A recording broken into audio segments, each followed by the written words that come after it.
Township's monthly board meeting for Tuesday, July 21st, 2026. I will now call the meeting to order.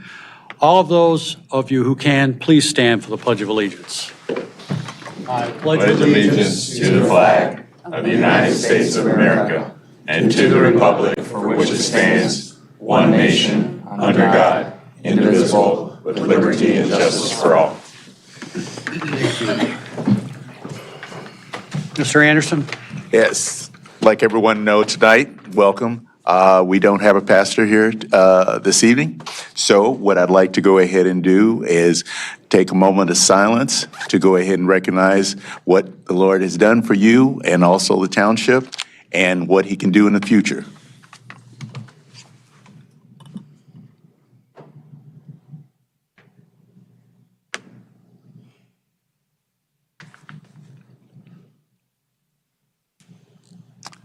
Thank you. Thank you, Mr. Anderson. Roll call, please, Mr. Clerk. Trustee Smith. Here. Trustee Ruggles. Here. Clerk Noble here. Supervisor Kowal. Here. Trustee Anderson. Here. Trustee Voorhees. Present. Treasurer Roman. Here. Okay, motion to approve the agenda. Make a motion to approve the I agenda. have a motion from Mr. Noble. Support Support. from Mr. Anderson. All in favor? Aye. Ayes have it. Next item is public comment. I want to remind persons that are in the crowd, public comment is for items that are not on the agenda. If your item is on the agenda, you will have an opportunity at that time to make a comment. Are there any takers at this time?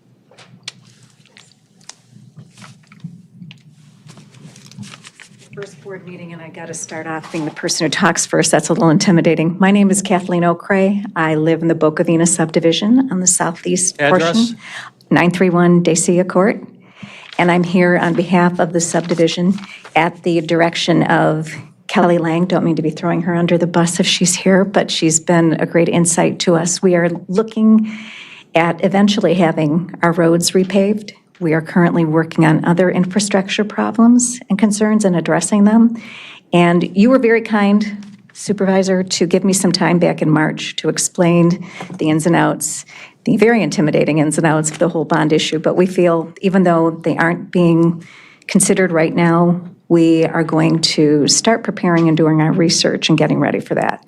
So Kelly had suggested that I come and make the board aware that we're doing that. I don't know how we would eventually get in line for when the time comes about the bonds, but we wanted to let you know that we are doing that, and we will continue to work with Kelly and keep her apprised of what we're doing. Okay. So that's All right. it. Thank you. Thanks for the heads up. Anyone else at this time? Okay, moving on to consent agenda. Revenues, expenses, check disbursements, department reports, and approval for a marathon in Holly Park. Any questions or comments? Looking for a motion. Motion to approve consent agenda. I have a motion from Mr. Romans. Support. Support from Mr. Noble. All in favor? Aye. Aye. Ayes have it. Item 7, excuse me, 8, approval of the minutes of the regular board meeting of June 16, 2026.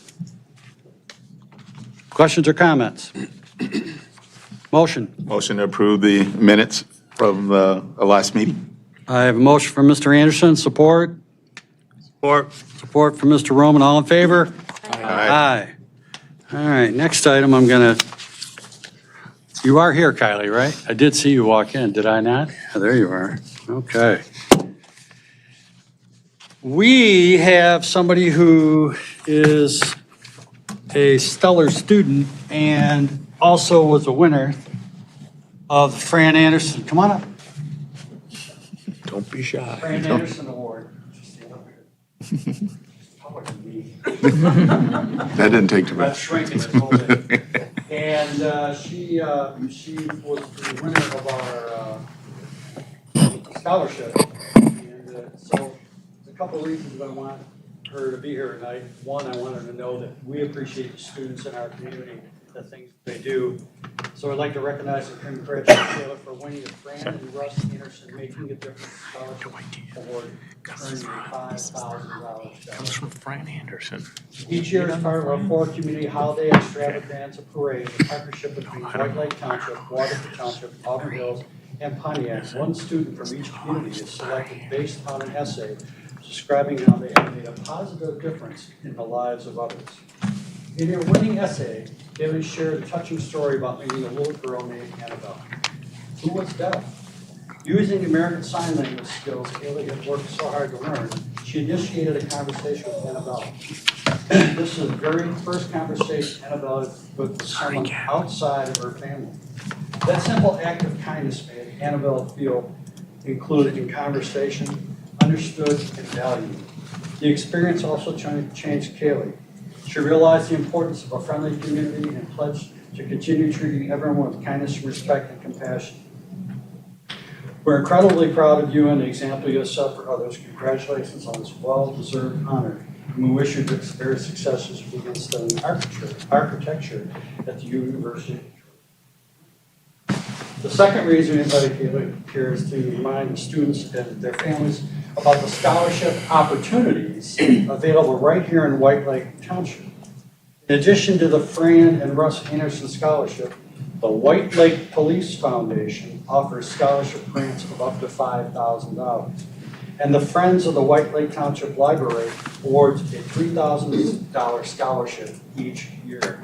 Parents, put your kids at it when the opportunity comes. We encourage students to visit the Township website, follow our Facebook page, download our app, and watch our electronic sign for application information. We hope Kaylee's story inspires many more White Lake students to apply, give back to their community, and make a difference in others' lives. This is a declaration. You received the one from us. Unfortunately, the one that came from Fulton County, they goofed up some print on it. So this is the Fulton County Declaration, and I'd like to congratulate you. Thank you very much. You did a great job. And keep it going.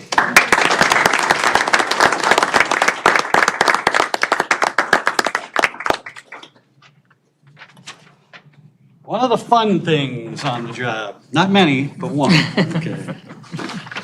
All right. Now, the next one is so exciting, it's like watching paint dry or golf, okay? Nothing personal to my friends at Plant Moran. Come on up, Plant Moran, and introduce yourself for the board. Plant Moran, for the sake of our televised audience, are the township auditors. They are the people that give us a report card on our fiscal activity and our fiscal position. Thank you. Hi, hello, good evening, everyone. My name is Pam Hill, audit partner with Plant Moran. Have with me here today Chris Gilbert, who is the manager on the township audit, and Daniela Suvak. Yes, Daniela Suvak, who was the senior on the township's audit this year. So we're here to discuss the results of the audit for the township's 12/31/2025 fiscal year end audit. You should have in your packet the financial statements, which is the kind of thicker packet that details out all the numbers for the township's fiscal year 25, and then also a smaller end of audit letter. We did prepare a presentation today to kind of summarize both of those items for you in lieu of going through all of the documents.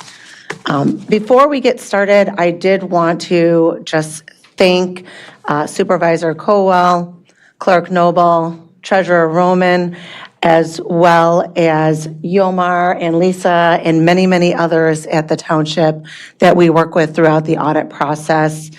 We did go through these results in detail with those individuals about a month and a half ago or so. And so today we're just here to kind of talk about the highlights. Happy to answer any questions as we go through the process. But really just wanted to thank everyone. We know it's a lot of hours and a lot of work. And I think maybe with that, I'm going to segue into the end of audit letter and actually what's missing from the end of audit letter. So if you were to take a look at the end of audit letter, which was in your packet, actually what is missing from there is there were not any internal control findings. So happy to report we had no findings as a result of the audit. And that's really a testament to the township's management and specifically Yomar with his first year preparing for the audit. For a Trial by year- fire. Yeah, for a year that he really was not here. So great results there from that perspective. I see you all looking around like maybe you don't have the reports. Okay. I have the letter, but I Don't have the letter. Okay. You have the summary. have the Okay. summary. Perfect. So I know that they have been delivered, so we'll make sure that your team works on getting you both we have it in electronic or hard copy either way. So they are with the township.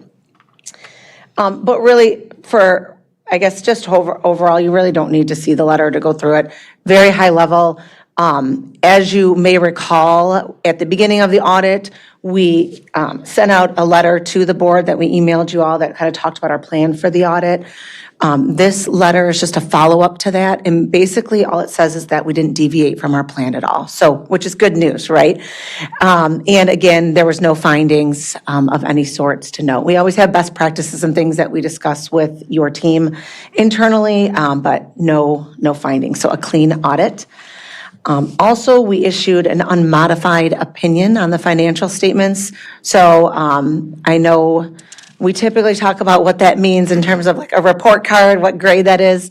So it's like the township receiving an A+ on their financial statements for the year. So that means the numbers were clean, they can be relied upon. And really as a board, what that means for you all as you receive your monthly revenue and expense statements that you get for your board meetings, you can rely on those numbers. We're not coming out during the audit and making a whole bunch of adjustments to the township's numbers. So that's great news from a ability to be able to rely on the numbers in a planning perspective. So with that, I am going to turn it over to Daniela and Chris and have them walk through the numbers at a high level, looking at some trends in the slides that we passed out and that are up on the screen as well.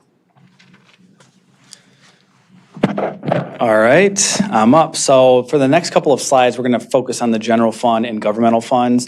And again, this is just kind of summary information in the interest of time. So this first slide is the general fund and transfers in. So this is really a trend analysis over the last 5 years, kind of looking at where you landed by category. So on the far right column, you'll see 2025, which is the most recent fiscal year end. So total general fund revenues and transfers in for fiscal year 2025 was approximately 7.1 million, which was a modest increase from 2024.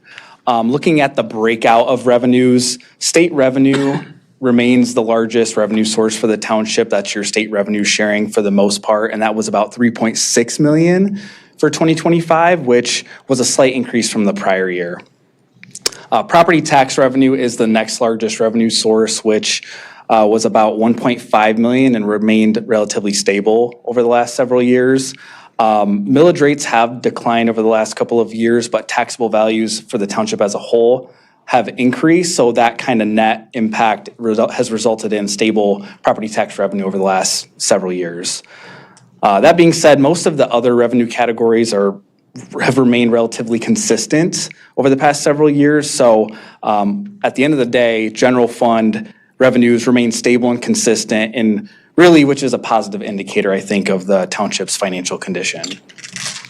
That said, we'll go to the next slide. Similar concept here with general fund in particular, but looking at expenditures and transfers out. So again, far right column is 2025. Total general fund expenditures and transfers out were approximately. Chris, I'm Go ahead. sorry. Yes. Before you go to the next page. Yeah. The trend that was going to the idea of other revenue has decreased. What was that, what does that consist of? The reason why the revenue has continued to go down? It could be a juggling of numbers, finances, or whatever else, so I was just asking. You're looking at total revenue or Yeah, the? no, the one that says other revenue. And in 2021, it was 416, 317. Then in 2025, it was 257. Do you know what that? No, those are mainly. Go ahead. Those are mainly made up of like permit revenues and those types of things, so it's. So internally of what we generate as far as revenue. Like fees for services, those types of things. Okay. Yeah, so it could just be, he had a big building permit in one given year or something like that. So those would tend to hover around the same, but fluctuate just given on any building activity or anything like that in any given year. Okay. Yeah, I just noticed a $200,000 Yeah. difference from 2021 to 2025. Okay, thank you. Thank Yeah, we do have more detail on that, so if you are interested, we could email you Yeah, that'd be great. later this week. Yep, okay. Sorry, Chris, go ahead. Oh, no worries. Sorry to gloss over that. So feel free to jump in if there are any questions. So, Thanks. kind of looking back at the expenditures. So in total, expenditures for the general fund, including transfers out, were approximately $7.3 million in 2025. And that was an increase of roughly $1.2 million from 2024.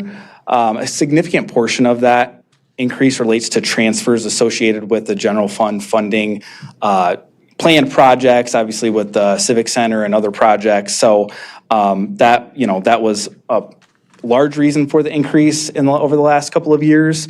If you were to break out and separate those transfers, the largest category for general fund is the general government category, and that represents the largest increase. That increase was driven by a number of routine items. So there were equipment and software purchases in 2025, more so than the prior years, increased retiree healthcare cost allocations to the general fund, and then other normal operational spending needs. But that mostly contributed to the expenditures. But main takeaway was that the increased expenditures and transfers out for the general fund in particular were mostly related to planned township projects. And budgeted. They were all correct, budgeted yes. for, and actually, the general fund came in under budget for expenses by about $600,000. That's correct. Yep. All right, moving on to the next slide, and this still, once again, is sticking with the general fund. And what this slide is doing is it's comparing the township's available general fund reserves to the annual general fund expenditures. It's really, this chart's using in the orange bar, it's using unassigned fund balance, which is generally considered a good measure of financial flexibility just because it's reflecting resources that are available for operations. So the township's total general fund balance was about $8 million, but a bulk of that is restricted, committed, or designated for specific purposes. So what we're reflecting here is that residual, unassigned or available portion, that's about $2.2 million. And really what this slide is doing is it's comparing that against the total annual expenditures, which if you do that comparison, total unassigned fund balance compared to annual expenditures was about 35% of annual expenditures for 2025. So if you kind of take a step back, just from a practical standpoint, that essentially is one way to look at that, just mathing it out, is just saying that that would provide for roughly 4 months of the general fund being able to having an operating cushion and being able to pay bills as they come due without generating any additional revenue, essentially. So that's one measure to look at it. There's no universal benchmark of kind of where you're at or where you want to be, but main takeaway is just that the township continues to maintain healthy reserves that provide financial flexibility and really protect against unexpected events or uncertain economic uncertainty. That being said, we'll go to the next slide, which is looking at all governmental funds now instead of just general fund. So kind of putting it all together, this is expenditures for all governmental funds. And the total was about $48.4 million during 2025. Historically, public safety, general government, and public works have represented the township's largest expenditure categories. Public safety expenditures in particular increased a little over $1 million compared to 2024. That was primarily due to significant fire equipment purchases.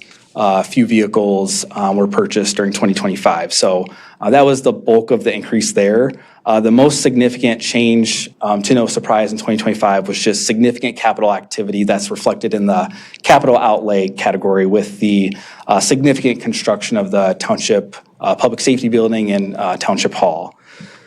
So at the end of the day, the substantial increase in expenditures for all governmental funds essentially was primarily the result, once again, of just planned capital investments for the township.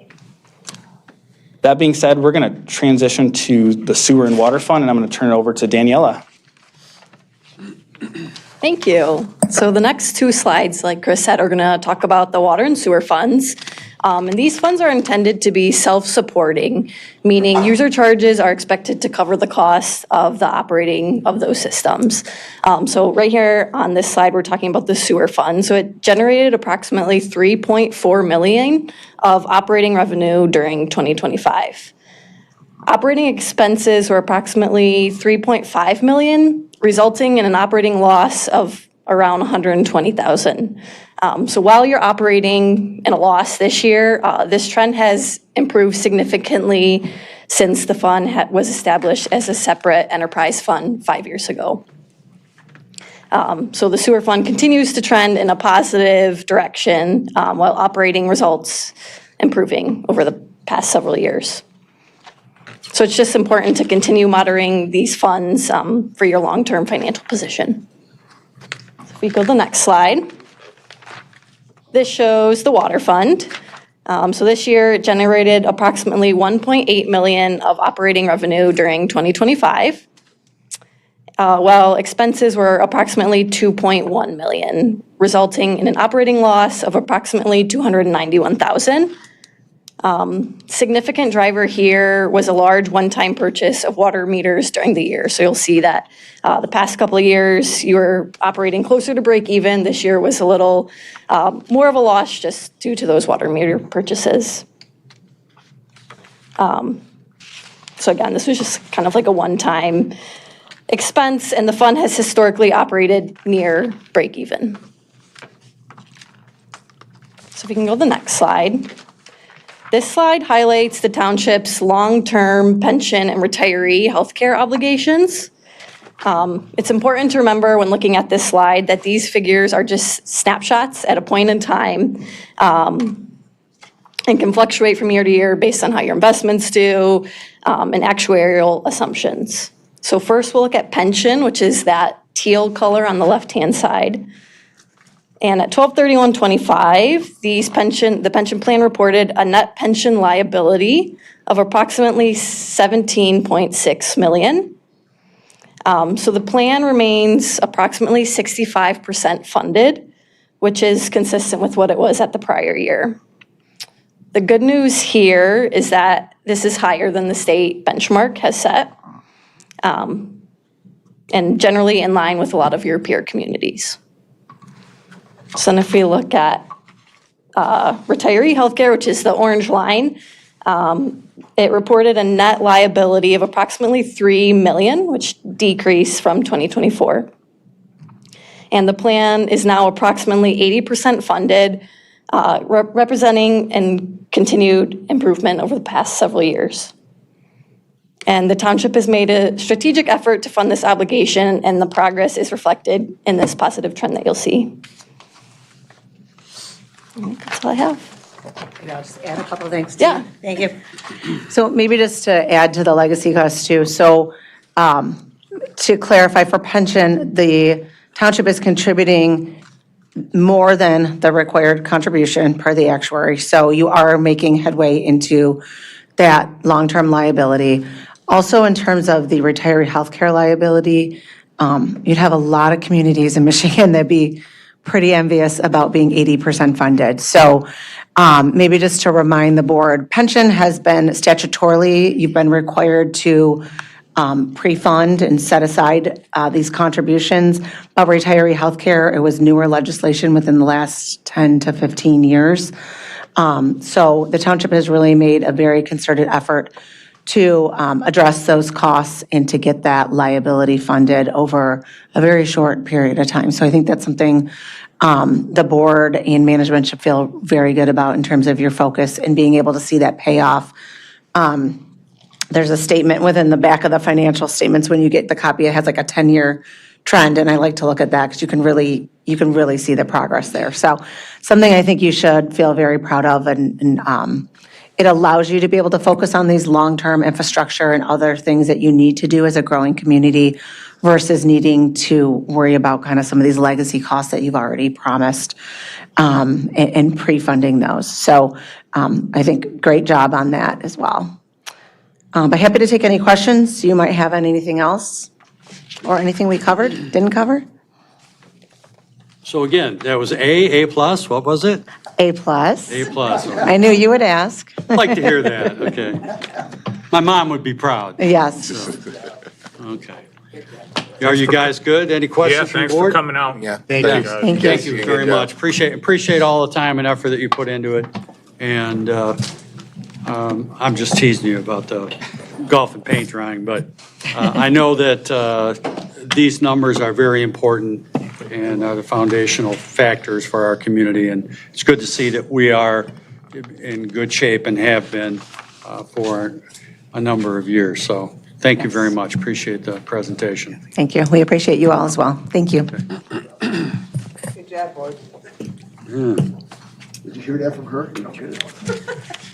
All right, next item, request to approve funds for furniture purchase, new township building. Trish and Kim and Liz. Thank you.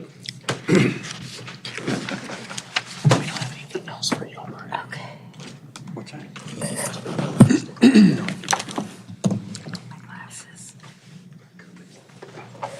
Do you want me to start, Trish, or do you have something ready? No, I'll start, and then, I'll figure it out. so I sent you all a memo and with some information. Hopefully you can pull it up there just in case anyone wants to look at it. As you'll recall, in January, we had a special board meeting where we had approved costs for furniture and other various owner costs for the new building. And at that time, we didn't have any numbers, real numbers. So we just kind of picked a ballpark number. And as we were going through the process, we discovered we need a little bit more. And so throughout, I think we approved 500,000 and our final costs have come to 635,809. We have attempted to be extremely cost conscious. We did not purchase more furniture than was needed. We made sure that we, in any areas where, for example, where there's going to be file cabinets that are hidden and out of sight, like in we have multiple storage rooms, we're going to bring old furniture over, so we did not buy file cabinets for those rooms. And if you can go to the discount off list, Sean. Which? Page, I don't know, yeah, go one more. Down? Yep. Down one more. 119. Yeah. So currently, we have various furnitures that they're purchasing from. It's not all one thing. So this is showing the percentage that we would receive a discount on, and then the blue column is showing where we're at percentage-wise. So, for example, steel case is 45 to 63%, and we're in the 47 to 63% range. Exempless is 54 to 58%. That's the discounted price, and we're at 55.61. So that's just giving you an example of, this is, our discount comes from the Omnia, which is a government negotiated contract. So this is the discount range that we're falling into. And then on the next slide, they just did a little sampling of other, where we are price per square foot, which is $18. And then they took some other things like corporate automotive, which is ones that they have done, that they've worked on. And they were coming in at $34 to $48 per square foot. They listed out some budget for NDA nonprofit located in Detroit. They came at $30 to $48 per square foot. And then two other ones that were nonprofits, $47 and $21 per square foot. So you can see that we have worked very hard to keep the price down, but we are requesting an additional $135,810 to complete our purchase for the furniture. The furniture that we're purchasing is is made to last. We should have it for a long time. We're not buying stuff from Office Max. And finally, one thing I just wanted to mention, they are expecting a price increase, which we don't have anything locked in right now. So we want to get this locked in and to meet our timing to get the furniture in the building and installed. Okay. Liz, you have anything you want to add? Trish did a pretty good job of covering it. There is a price increase August 1st, so the time is of the essence. That's why we brought it to you guys. We want to make sure that we lock in this price. I also did a little bit of comparables, and the public safety building is also in the 17 to 18 square foot, so we're right in line with them as well. We really sharpened our pencils. Trish and Kim were a pleasure to work with. We've been working on this hard. We've gone many, many times to pick things out, and we've been very conservative. We have, not selected the highest end things, but things that are built to last, hopefully. We've been thoughtful in trying to take anything that we can and reuse it in the new building. So we put a lot of thought into this, and this is where we ended up, and we think it's pretty good. Okay, Kim, you have anything you'd like to add? No, I'm good, thank you. You're just here for support, right? Yes. Moral support, I needed her. Well, first of all, I'd like to commend you ladies, because I know this was a very arduous task. And I appreciate all of you working very hard on it to come up with it, and the number coming in at the range of which it is. The governmental pricing is the best possible pricing you're going to get. You're not going to get anything better. These are all negotiated.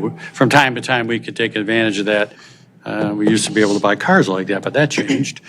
So hopefully, we won't lose the bulk purchasing power that has been available to us. So you're looking for a motion to approve? An additional $135,810. And I guess we should add, this includes everything. This is like the arms to the computers, this is chairs, this is the Dublin Senior Center, Yeah. this is the lobby. It's every little detail. It's the mailroom,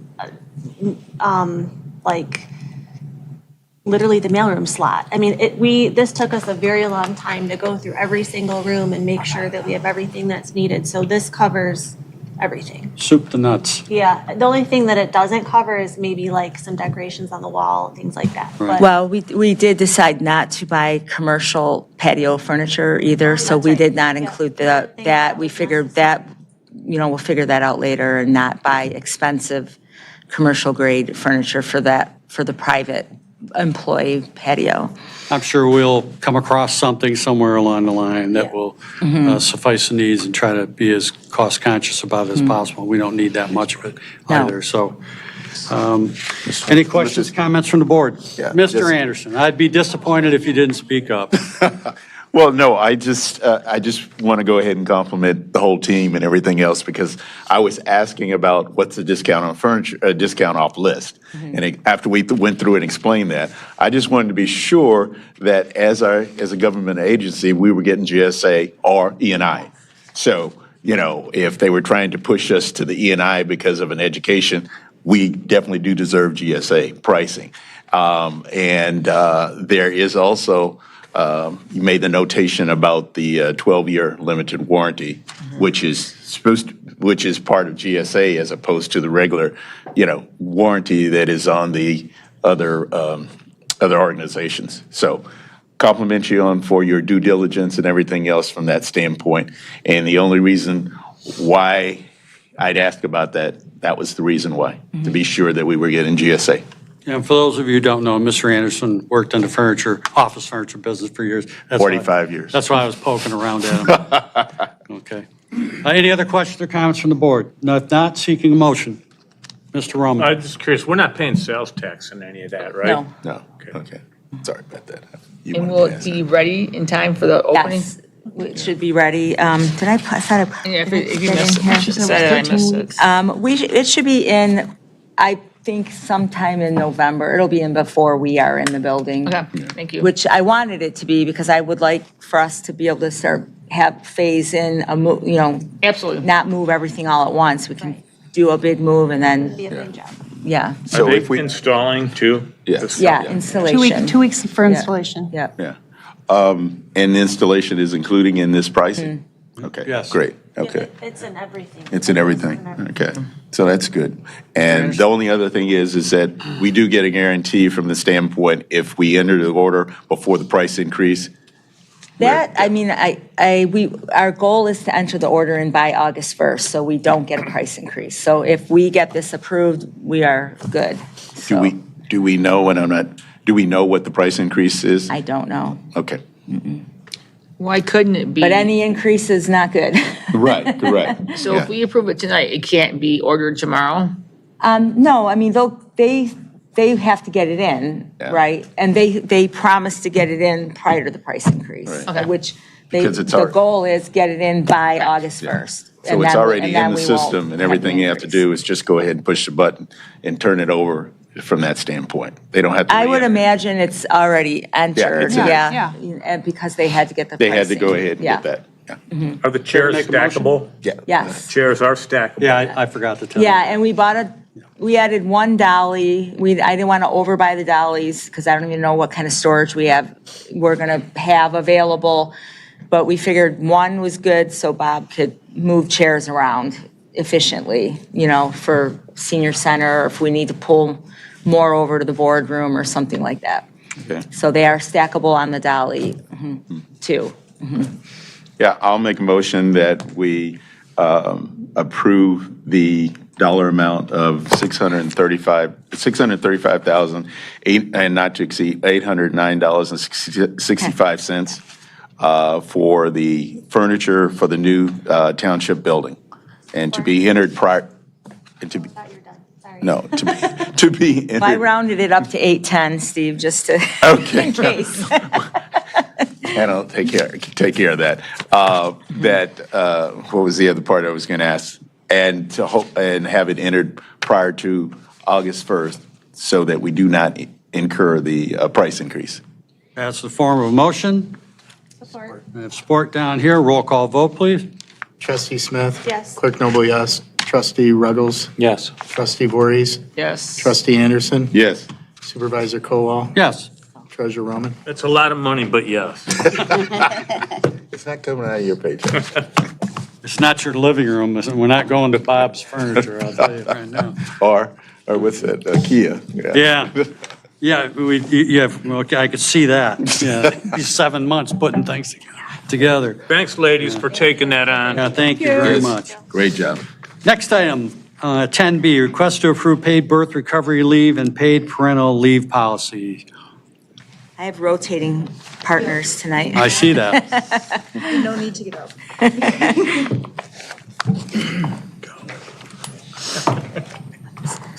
Yep. Hello, good evening. My name's Robin Myers. I'm the HR generalist here. You guys may have recognized me from last time. So since the last board meeting, Trish and I revisited the policy, the paid parental leave policy, and conducted additional research based on your guys' feedback. We determined that this is not the best approach for the White Lake Township as advised in the memo sent out before the meeting. We're referring to kind of modeling it off of the Highland Township when I say based on that part of the feedback. So based on this research, we have restructured the proposal into two separate leave benefits. So 2-week paid birth recovery leave, so a medical leave available to the birth mother for physical recovery following childbirth. And then 2-week paid parental leave, a bonding leave, available to any eligible employee who becomes a parent through birth or adoption. This is for non-union. This revised structure maintains the intent of the original proposal while providing a clear distinction between medical recovery leave and parental bonding leave, and better aligning with our current legal guidance. So as discussed during last month's meeting, offering paid parental leave is not only a benefit for employees, but also a valuable recruitment and retention tool. Family-friendly workplace policies are increasingly important to today's workforce, particularly young professionals and growing families. Providing a birth recovery leave and paid parental leave can help attract and retain qualified employees, reduce turnover, and preserve the institutional knowledge that is essential to the township operations. So we respectfully request the board's review and consideration of the revised paid parental leave policy and the birth recovery leave policy. And I'd be happy to answer any questions you may have. Mr. Roman, I know you had a couple Well, concerns. yeah, no, I thought you did kind of what the board asked you to do. I like how you split it up into 2 weeks and 4 weeks. 2 and 2. It's 2 and 2 for a Two and total of two, 4. right. Yep. You know, it would end up The birth 4 mother would weeks get for the 4. birth mother, Yeah. 2 Yep. weeks for the other parent. So I just thought it was generous of the township to do this, but I thought we were going overboard by also giving, if a holiday falls in that 2 or 4 weeks, we're also paying you for the holiday. And I thought that was going a little too far. And Mike, I don't know if there's a law that says you have to do that. No, but it's because if you don't, then you're giving an unequal benefit to someone who has it when there's not a holiday. So that's why. Okay, I'm just making a comment. And Counselor is nodding in agreement. Thank you. I'm surprised I thought of that, Lisa. She was saying it and I was reacting like, that makes sense. Yeah. I personally like the old one better, but as long as you're happy. And I like the fact that adoptive personnel are involved in that, because that's a part of our world that we deal with. Thank you, ladies. Very good. Any other Mr. questions? Anderson, anything to add, or you good with it? No, I'm fine. He covered it. Okay, yeah. Yeah. I think Mike covered it. Yeah. Okay. Down this end? I supported it before and I still support it. I think that it's necessary. Bonding is super important for any family to start out with, so. Thank you. Mr. Ruggles? Oh, good to know. Thank you. Appreciate it. I was just saying I supported it last time and I support it again, that bonding is incredibly important. It's better than it was. Thank you. Well, we respect. We've had many talks, Robin. I got him in line now. I appreciate all the collaboration. I've had a couple with him too. I hope your wife's not watching tonight. We would request that you say each leave policy is approved in separate in your motion. Since I beg there's- your pardon? Said I would appreciate if you said each leave policy separately in your motion, so it's not like it's lumped together. And we've got a paid birth recovery leave and a paid parental leave. All right, well. I mean, just say them both when you're making the Counselor's motion. shaking her head. It's not one policy, that's I have a why. nervous twitch. Yeah. It's two separate It's two policies. separate policies, because we have to keep the medical leave, it's separate. So paid parental leave is one, and paid birth leave. Birth recovery leave is the other one. Will you have Just want to? both policies Approved. adopted. Yes, I want him to say both when he makes the motion are Two adopted. separate motions. Yeah. I'm going to make two separate motions. It could be however you want to. May I? Let me Okay. just ask, just clarification. So knowing that we've got a 2 and 2, so will you have to go ahead and, for the birth mother, will she have to apply for the second, or it's just an automatic? She will have to tell us that she's planning to take it when she gives us the amount of time, and no matter whether this policy's here or not, they have to tell us, I'm taking this amount of time, I'm taking FMLA, I'm gonna use up my sick time and my vacation time, so that all has to be a conversation. So, yes, she will have to say, I intend Take to it, right. take it, and it's covered in there, how much time they have to declare that, but hopefully the birth mother would know that in advance, you know? What do you want to say, Robin? Oh, I was just going to say yes to this, and it usually, in the policy, would be about 3 months that you would have this already planned out and everything. So well ahead of time, gives HR and managers lots of time to prepare. But it's pretty spelled out what they need to do in each policy, so. Okay. Thank That you. being said, I'll make a motion to approve the paid parental leave policy And looking for support. Support. I have motion and support. Roll call vote. Supervisor Kowal? Yes. Clerk Noble, yes. Trustee Ruggles? Yes. Trustee Smith? Yes. Treasurer Roman? Yes. Trustee Voorhees? Yes. And Trustee Anderson? Yes. My second motion is the paid birth leave policies. As a form of motion, looking for support. Support. I have support from Mr. Noble. Roll call vote. Trustee Anderson? Yes. Trustee Ruggles? Yes. Trustee Smith? Yes. Trustee Voorhees? Yes. Treasurer Roman? Yes. Supervisor Kowal? Yes. Clerk Noble, yes. Okay, motion's carried. Thank you very much. I know it was a lot of work. Thank you. And thank you for. Thank you so much. Treasurer Roman, I Thank called you. you, right? Yeah. Yes, I have putting one it more. through there I and know. kind of get it worked out. Tricia, Okay, so this one I'm next on. item is a This one- FOIA appeal. Did you want to say the next item? Or, okay. Just a FOIA appeal from Mr. Ernest Parker. Yes, so 9620 Cooley Lake Road. I'm not really sure. I've never had to do one of these. Usually I'm not here. But this one was a rather detailed FOIA appeal. It was a very detailed FOIA to begin with lots of requests involved. And so he was appealing things like he wanted to clarify, for example, the response states the record shows mailing dates, but also states there's no proof of mailing. Hopefully you read through this because it's very complex.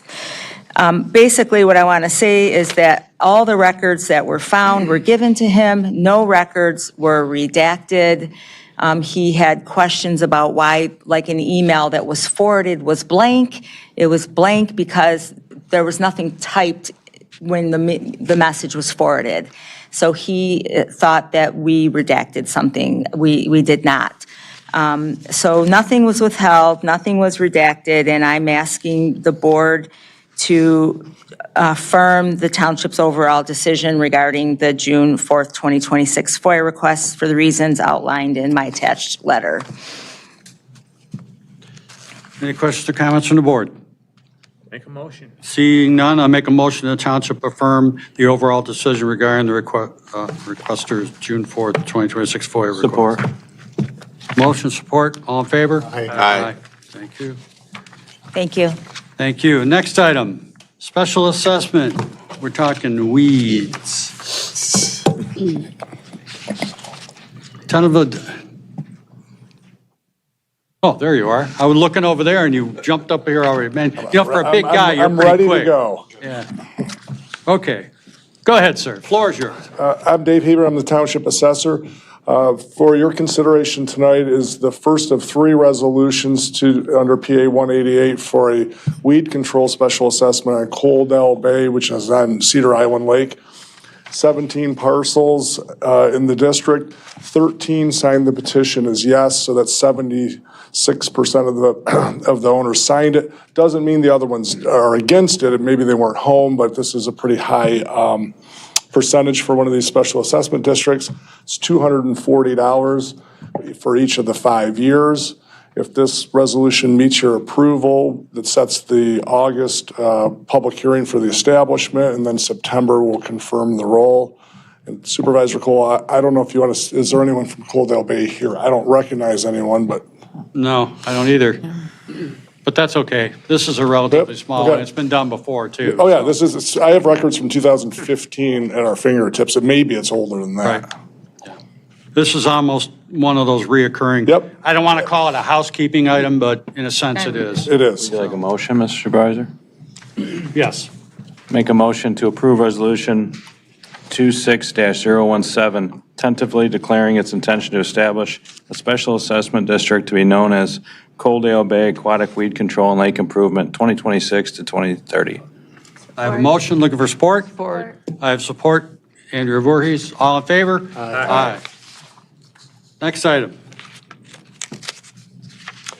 Next item is emergency sewer connection, a special assessment.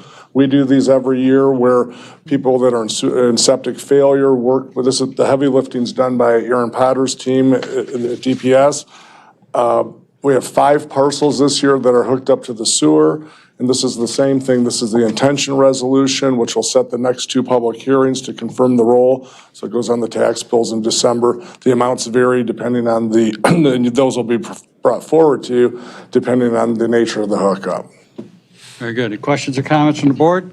If not, seeking a motion? Make a motion to approve Resolution 2608, declaring its intention to establish special assessment district to be known as Emergency Sewer Connections 2026-01. I have a motion looking for support. Support. I have a motion by support from Mr. Ruggles. All in favor? Aye. Ayes have it. Next item. You're good, David. Next item is, yeah. You're good, Yoma. I was going to let you just keep going down the list. You were doing so good. Thank you. SCADA network relocation and update. We are obviously in the process of making changes and improving some things. And technology needs to be updated and it's not cheap. Mr. Potter. You may need that microphone. Thank you, Mr. Supervisor. So this is related to discussions regarding the Civic Center and relocating the SCADA head end from this building, from the main town hall building on this site to the new building. I, for the life of me, cannot remember the meeting that we discussed this. I know I quoted you guys somewhere around $75,000 for this move. We brought in CEC Controls, who is our SCADA support contractor. And as everything else, the cost is a little bit more than that. Part of this is also the current SCADA network that we're operating with is now getting close to being 10 years old. So we have 2 additional sites that we're starting to have communication fails with. You know, the data radios are starting to go out. So looked at a few different options. The best plan is to convert the system to a cellular system. And basically, the proposal that you have here is all of the equipment that would be needed to make that happen. And we're asking the Township Board to approve the CEC Controls Proposal Number 2026 Revision 2 in the amount not to exceed $939 plus 10% contingency in case there are probably going to be pieces of hardware that we didn't anticipate, but I think we have it all. And then I'm asking the supervisor to be authorized to execute the documents following legal review of the contract. Mr. Roman? Yeah, I'd like to make a motion to approve updating and relocating the SCADA network for a cost not to exceed $92,000 plus 10% contingency, and to authorize the supervisor to execute the document following legal review, and that this cost be paid by the water fund. As a motion? Support. I have support from Mr. Anderson. Roll call vote. Trustee Voorhees. Yes. Trustee Smith. Yes. Clerk Noble, yes. Treasurer Roman. Yes. Trustee Ruggles. Yes. Trustee Anderson. Yes. And Supervisor Coleman. Kowa. What'd you call me? Coleman. Coleman? Kowa. Tongue twister. Okay. Yes. Okay, motion carries. Thank you very much. Next item, purchase of a vehicle, a 4-wheel drive work truck. Mr. Potter. Thank you, Mr. Supervisor. So this would be a maintenance vehicle. We've added maintenance worker to the staff here, so Bob's got an extra set of hands. We don't have a vehicle currently for this new worker. So we have been trying to find, believe it or not, it's not easy to find a white 3/4 ton pickup on a lot. They last for about a day. So we've got prices for 3 different vehicles that Deborah was able to find. All of these are gone now. But what I'm asking, fortunately, the MI deal is back. If you look at the spreadsheet that you have there, you can see that some of the pricing was MI deal pricing. So we have found some dealerships that are still working with the state on that. But we're asking the township board to approve DPW to source and purchase the work truck. This is going to be a 3/4 ton pickup truck, color white, regular cab, 8-foot box. The truck will have a tow package. We're going to upfit that with amber green strobes front and rear, class 4 hitch, township logo graphic, and undercoating if it's not included in the spec from the dealership.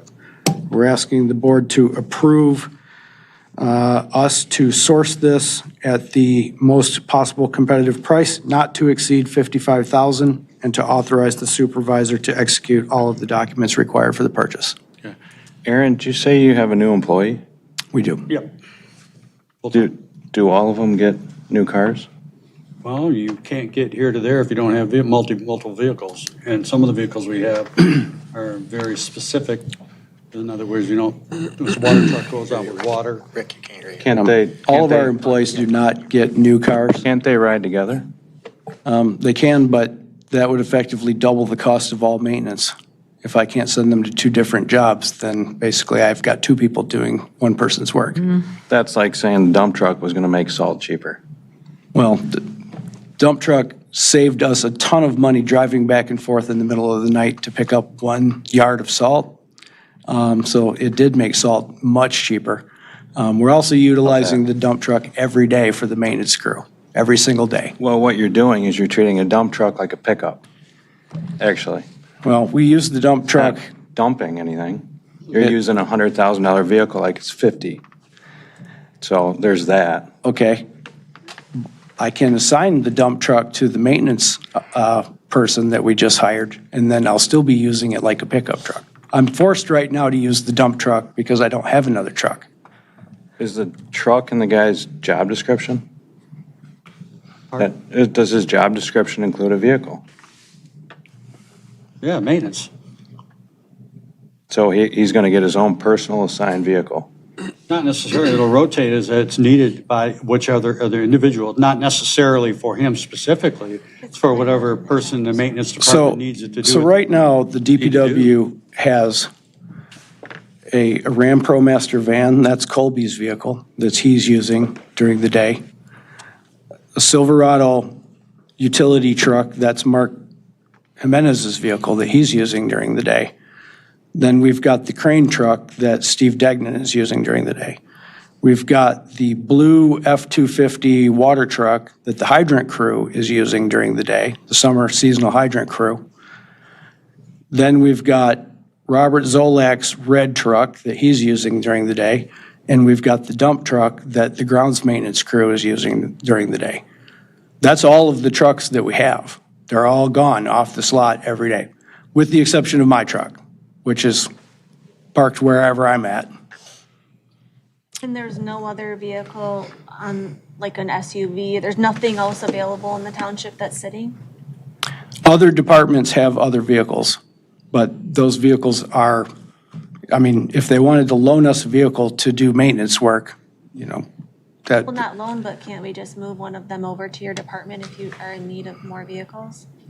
This is a general fund purchase, so you could do whatever you wanted to do, but if you try to use an SUV for doing grounds maintenance, building maintenance, I mean, the job that the maintenance workers do could be anything from repairing, I mean, they were repairing plumbing last week, we were repairing all kinds of different things. It's ideal, but maybe the seasonal workers that are painting could use the SUV and something, I mean, there could be some moving around possibly. There's nothing available, really. That's what I'm asking, what's available? No, there's really nothing available. The cars that we have in the lot, they're being used during the day.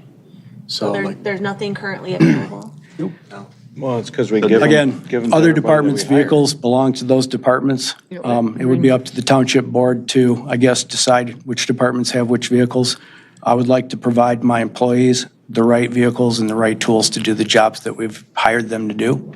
That's my position You're on walking it. into a situation where every department head is saying the same thing. He wants his deputy to have a car. So we had an extra, which isn't real, and now he has it because we hired him. And I can't does speak for everybody other get a car? departments, but I can speak for my department. And if you come here during the day, which you all have, this lot is empty. Our staff is all out and all of our equipment is out being utilized for work every single day. Yeah, after observing operations for several years now, there are times when you would think that, there's a bunch of vehicles there, and the next thing you know, once they do their roll call and they're gone, they're out running around doing water treatment, whatever maintenance, lawn maintenance, snow removal, whatever there is to do, they're out and they're gone. We just have the need to have another vehicle that would be a well-rounded vehicle to be used and could be pressed into snow removal service if necessary. I don't think we should buy anything that will be do any less than that. It is important to have these vehicles. I'm not one that wants to necessarily spend the money, but the reality of them is that we are growing and we have more grounds to take care of. And when one truck goes out, say for example, when the grounds truck goes out, there are going to be 3 to 4 people that, or at least 2, sometimes more than that tag along and go out to meet them on the site to cut the grass, and people kind of scatter and go all over the place. So they can be very, very busy in the summertime. Well, in particular. One other thing I want to add about the dump truck being used for landscaping. To have the dump truck parked is the worst possible thing that you could do for that truck. Any vehicle that we have sitting in this lot that doesn't move, the brakes rust, the wheel bearing seize up, the truck is used with salt, and that stuff gets in things.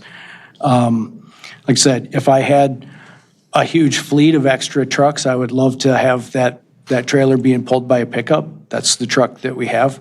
It's got extremely low miles on it. We're not piling miles on that truck, but we also use it for hauling every kind of brush that you can possibly think of that we cut all over the place. We're hauling trees out. We're hauling, we're using it for all the property restorations.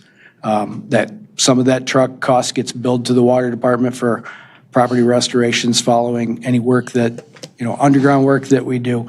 So we're utilizing it the best way we have, but the reality is that I just do not have an excess of vehicles. They're gone. So right now, we've got 2 guys making $55,000+ a year riding around in one truck, and that's not the best way to get a lot of work done. So if we want the place to look like Disneyland, I need to have them to be able to go to 2 different places. Right. Mr. Anderson, you had something? I just need to get a clarification on it. We just hired another individual, right? Correct. Okay, and when did that occur? 2 months. 2 months? In the planning process of being able to hire that individual, did you anticipate that you were going to need a truck? We did. Okay, and this is the first time you're bringing it to our attention? Yes. If you look at the dates on this, we started this process looking for this truck a while ago.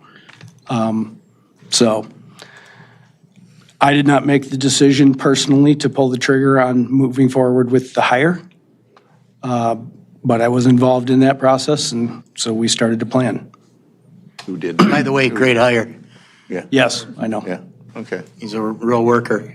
Yeah. He's No, excellent. I just thought, when you think about hiring somebody, then you determine exactly what that person is going to need in advance rather than later.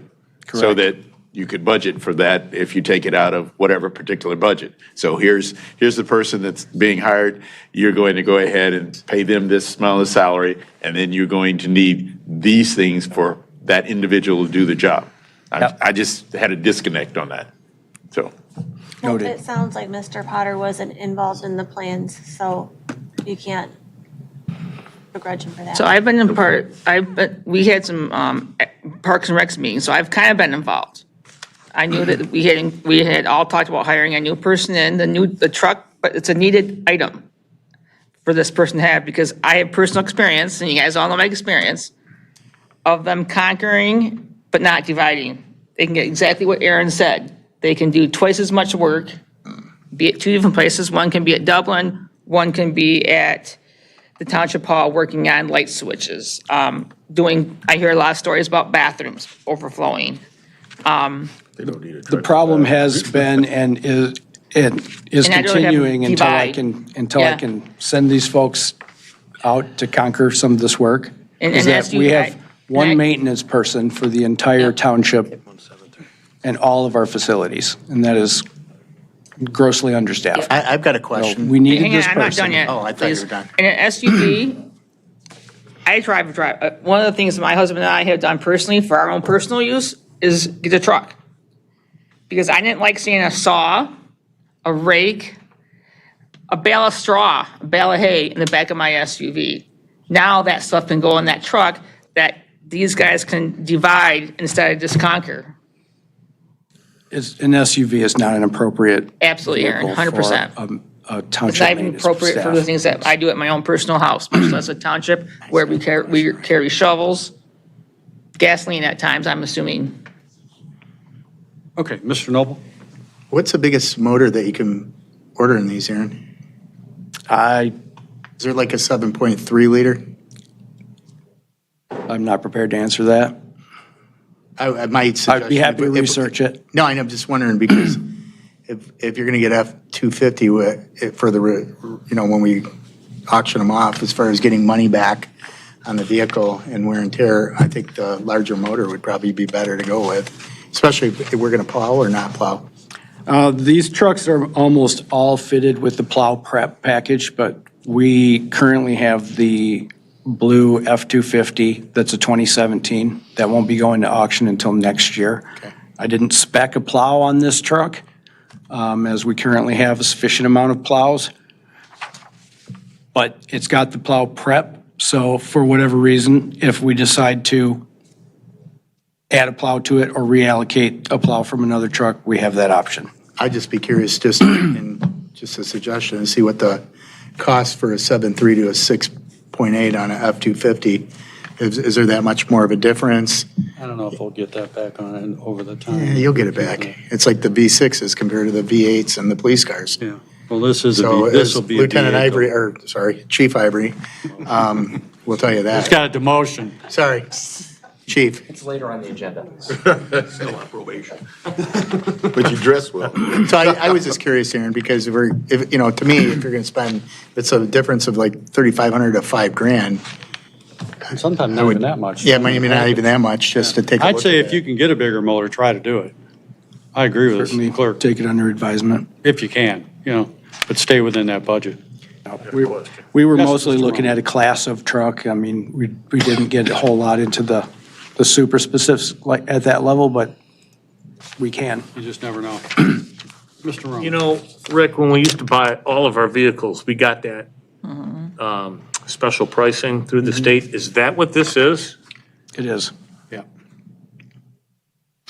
Are you guys hearing that? I mean, My deal is what we would use if we were to get another, we're not in the market for a vehicle yet. But I think police is though, aren't you?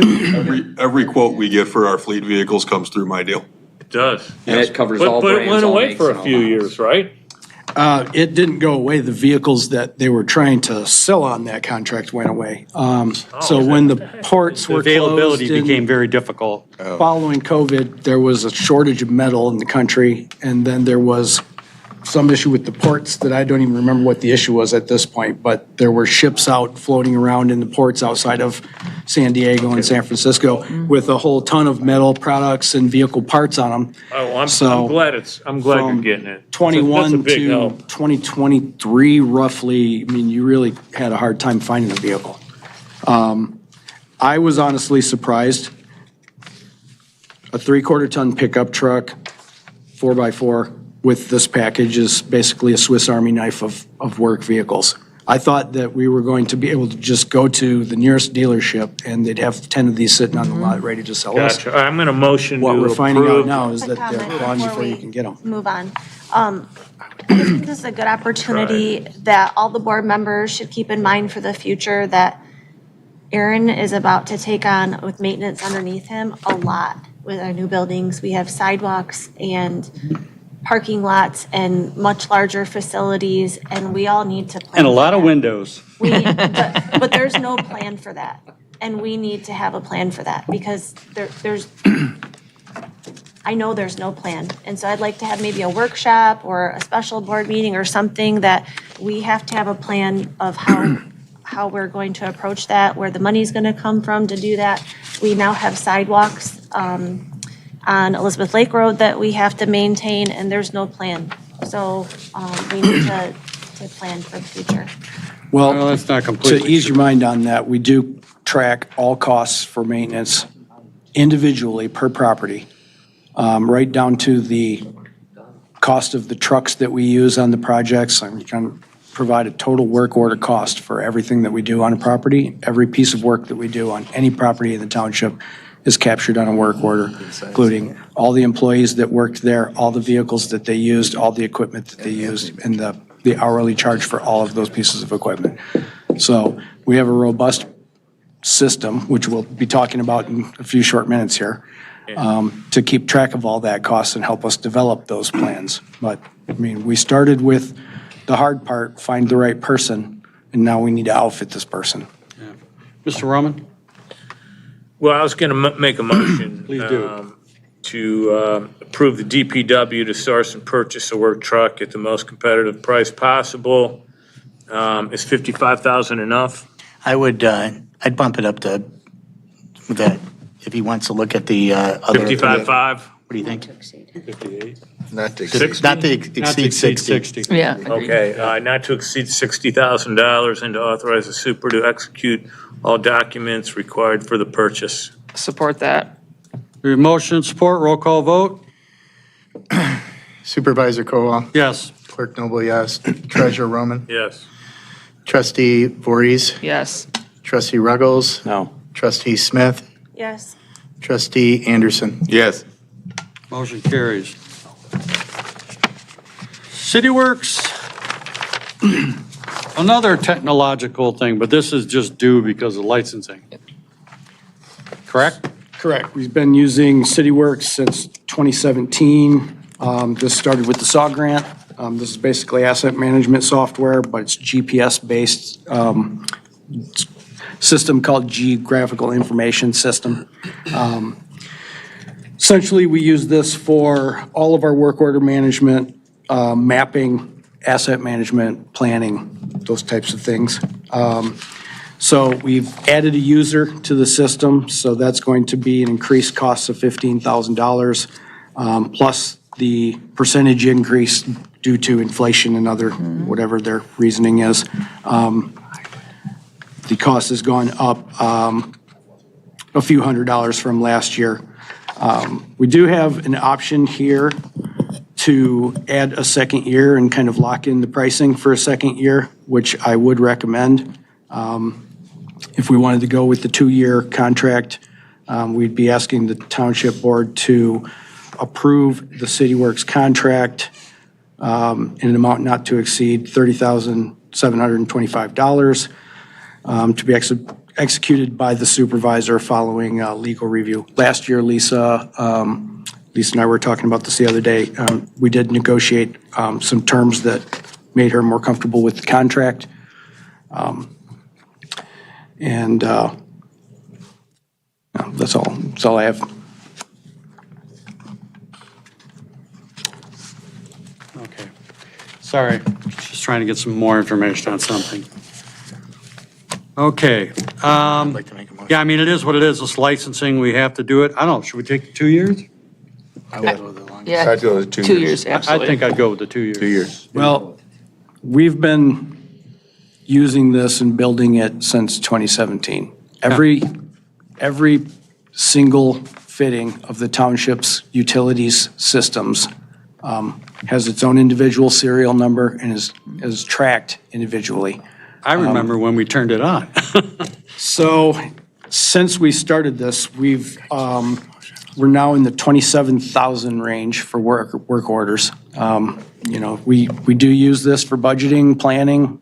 I'm sending work order summaries and bills to other departments. Recently, we've been working with David, you know, and we can tell you exactly what we spent for maintenance in 2025 on, you name the park, you name the facility. So it's going to help the township long-term for us to stick with this. It would not make sense to decide to change gears now and change after 10 years of work. Supervisor Cole, I'd like to make a motion. I have a question. Just have a question. Well, who's got another question? You got one, and I've got one. Go ahead. Go ahead. How does it, if we do a 2-year contract, how does it affect the current users, the level of users? Do we have to, so we have like 8 users at the amount. So does that continue for another additional year? Or if we add like a 9th or 10th user, how does that affect that 2-year price? We would have to amend the contract if we amended the terms in the contract. Right now, it's based on the 8 users that we have, and that just happens to be the number of employee logins that I have that utilize it. And we're not using employee logins for seasonal staff. Yep. Either Bob or myself or one of the secretaries are entering their time.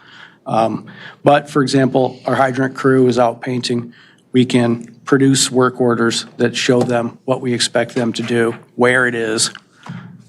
They then complete the work order, turn it back in. Riva can enter it into the system, and you know, that kind of stuff is tracked. So Yeah, I didn't anticipate it being the seasonal anyhow, because my company doesn't do seasonal workers either, so it'd just be like the full-time. Okay, that's what I thought. Thank you. Yep, only full-time users.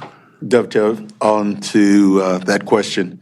So the $15,362.50 are the $30,725. You have 8 users. Do they charge us by the user?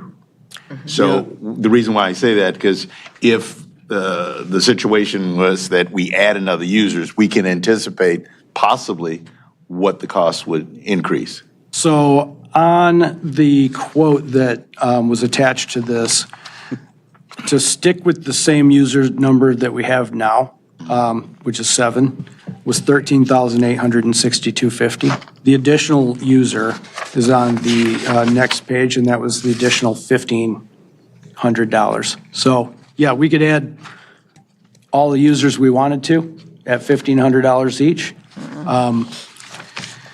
You know, in Waterford Township, we used the CityWorks system since I started there in 2001. When we started there, it was just DPW using it, and when I left there, every township department was utilizing this system. So it's definitely expandable to any level. The thing with GIS, when you get, you know, like recently I've been looking at maps of where the forest fires are and looking at the smoke maps. That's all GIS based. It's all created in systems like these. I could use it to track carpet tiles. You could use it to track how many pencils we have in the township. It literally is anything you can dream up that you'd want to keep track of or manage in any way can be done with GIS software. Not just CityWorks, lots of different GIS softwares. It's endlessly expandable. It's every university now is offering a bachelor's degree program in GIS. It's a whole industry, and you know, I would recommend every department look at what we do with it and think about how they might want to utilize it in their department. Well, since you brought that up, and I saw that it was $1,500, do you want the motion to include the, you know, that situation if all of a sudden we need to have an additional user? Can we add that later? If We- the need arises? Yep. We can. Yeah, he can come back later, because we can approve in-house up to 10,000 before, without having to Okay, come back to the board. that's fine. I just saw the notation on there, and so I just didn't know if we No. wanted to include it in the motion. That's I fine. would, I think he'd be fine with, I mean, you could put it in there if you want, but I think he'd be fine the way it is. Okay. Like I said, I don't think it would need to come back to the board at that expense Okay. level. once the 2-year contract was up, and then, then that would capture everything that we'd. We also don't need to spend just to spend. If there's no need for an additional user right now, let's just hold off. Okay, I'll make a motion. Please do, Mr. Correct. Gibson. Make a motion that we accept or initiate a 2-year contract with CityWorks maintenance license renewal to not to exceed, what is the dollar amount here? $30,725. And have the attorney review it. And have the attorney review it. And authorize the supervisor. And authorize the supervisor to go ahead and make any adjustments to the contract and an agreement. Support. As a form of a motion, looking for support? Support. Support from down here, I don't know who it's from. Give it to Noble. Okay, we'll give it to Noble. Okay. Roll call vote. Trustee Voorhees, Yes. Trustee Anderson, Yes.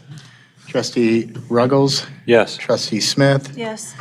Supervisor Kowal. Yes. Treasurer Roman. Yes. Trustee Voorhees. Yes. Clerk Noble, yes. Yes, Fergus, please. Yeah, Oh, thank sorry. you. I thought that. It's the beginning and the end. Yep, that's We're all great. good. Okay. Next item. Resolution 26019 approving the Clemens Authority Master Services Agreement. And that is, for all of you who know, Clemens is one of our primary informational services for the police department. And it is sort of the necessary of necessaries. Praising. Pardon? Police and fire. I stand corrected. Okay. Anything care to add, gentlemen?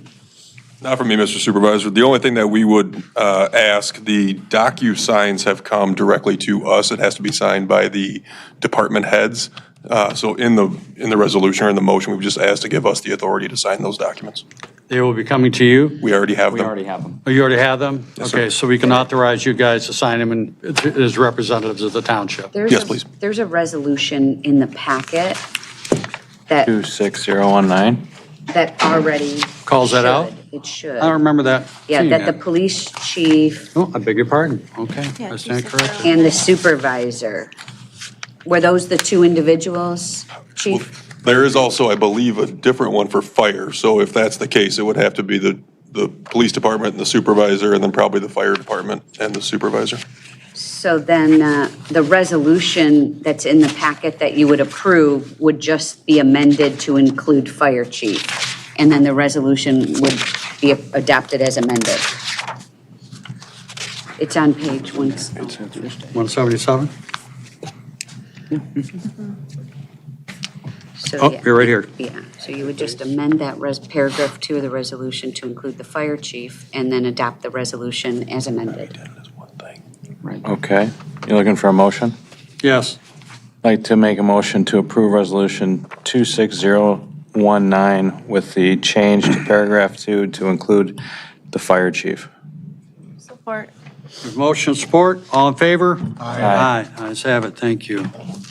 J, request to purchase utility terrain vehicle, police department. Thank you, Mr. Supervisor. If you recall, back in May, the Township Board approved the receipt of about $21,000 in revenue sharing from the state based on crime statistics to benefit law enforcement and other emergency services functions with a 75-25 split between the two departments. I tasked my people to give me some ideas on what we could think we could use, and we came up with a much-needed side-by-side with the advent of the new town hall and the park, various events that are coming up. We thought this was the best use of this money. It also had to be used for crime prevention, community engagement. It could not be used for the hiring of personnel or the training of personnel. So for equipment. It's basically equipment. With our portion that we got, we were able to secure from Detroit Iron a fully functional side-by-side that meets all of our requirements. And the vehicle itself is going to cost us $150 after that grant.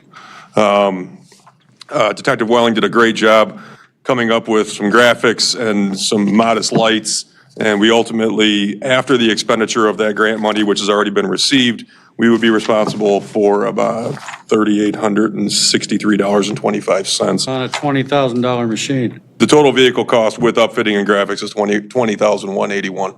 That's a hell of a deal.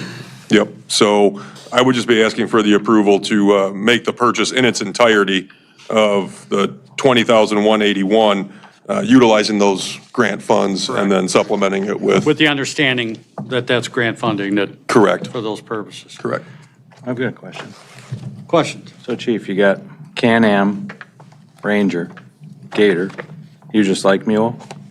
I don't. We worked local. We looked at, they quoted us a lot higher at first. This is a 26 model year, 27s are out now, and they have a public safety law enforcement program. We looked at other comparable machines, and we were over this price for the comparables. Okay. Yeah, I've been looking for myself, so, got to replace the old mule, got to get a new one. I do have a question, though. Something came to light. That will take a plow. I believe that it is set to take a plow, yes. And Mr. Adler has responded to an inquiry that I just sent to him. And as soon as I find it, I will tell you what he said. You want the police doing maintenance too? He said a 72-inch plow with the winch, the whole system, installation, everything would be about $1,800. And I can easily confirm that it will take a plow tomorrow. Yeah, I would think it might be handy, especially around the new station. In fact, I believe, yes, Detective Welling in the back this was his project, so he wanted to come see it through, which I appreciate. But yes, he is saying that it is plow ready. It will accept that. So we'd be good to go. Well, I just wanted to make sure the board was aware that now would be a good time to purchase that. Because you do have, even though you're going to have the new lot, the lot does have some tight corners, and there may be some time where it might make it easier for you to get in and out of there. Not to mention the sidewalk that's up in front there that Trustee Smith referred to that would sure make short work of getting that clean, wouldn't it? And currently, we have no piece of equipment in our inventory that we can ride the sidewalk with. So here would be the utilization of interdepartmental vehicle. So, but are maintenance men allowed to drive your vehicle for snow plowing? So what we find, and we handle this now, The police vehicle, correct? Exactly. well, And it's you a, have blue lights on it. I mean, I don't think we can do that, right? we would, Push the snow. what it would be used for maintenance for plowing purposes would be the 2 o'clock in the morning timeframe when maintenance hasn't come in yet, or maybe the snow hasn't come down quite enough to call one of them in to start plowing, but we have people coming and going constantly. So we would train them, we would show them how to use it to scrape off areas we are a 24/7 operation, and sometimes we just can't wait for maintenance. Not that they're late to the party, but we just need the ability. I mean, Not with another new truck. you're talking about time frame. I'm talking about, can we legally have a maintenance man, a township employee, drive a police vehicle? Like, what is the liability in that? This So is there's- considered an official police vehicle? We have civilians drive our cars all the time. Okay. We have our cadets take our vehicles for maintenance it's not the vehicle, it's the operation and use of the vehicle. So our cadets are specifically told, these little switches that turn lights on don't exist to you. We take out gear before those cars go to maintenance so that there's no issue. And if, in fact, plowing needed to be done, it would be done by our people. We do have a tight lot.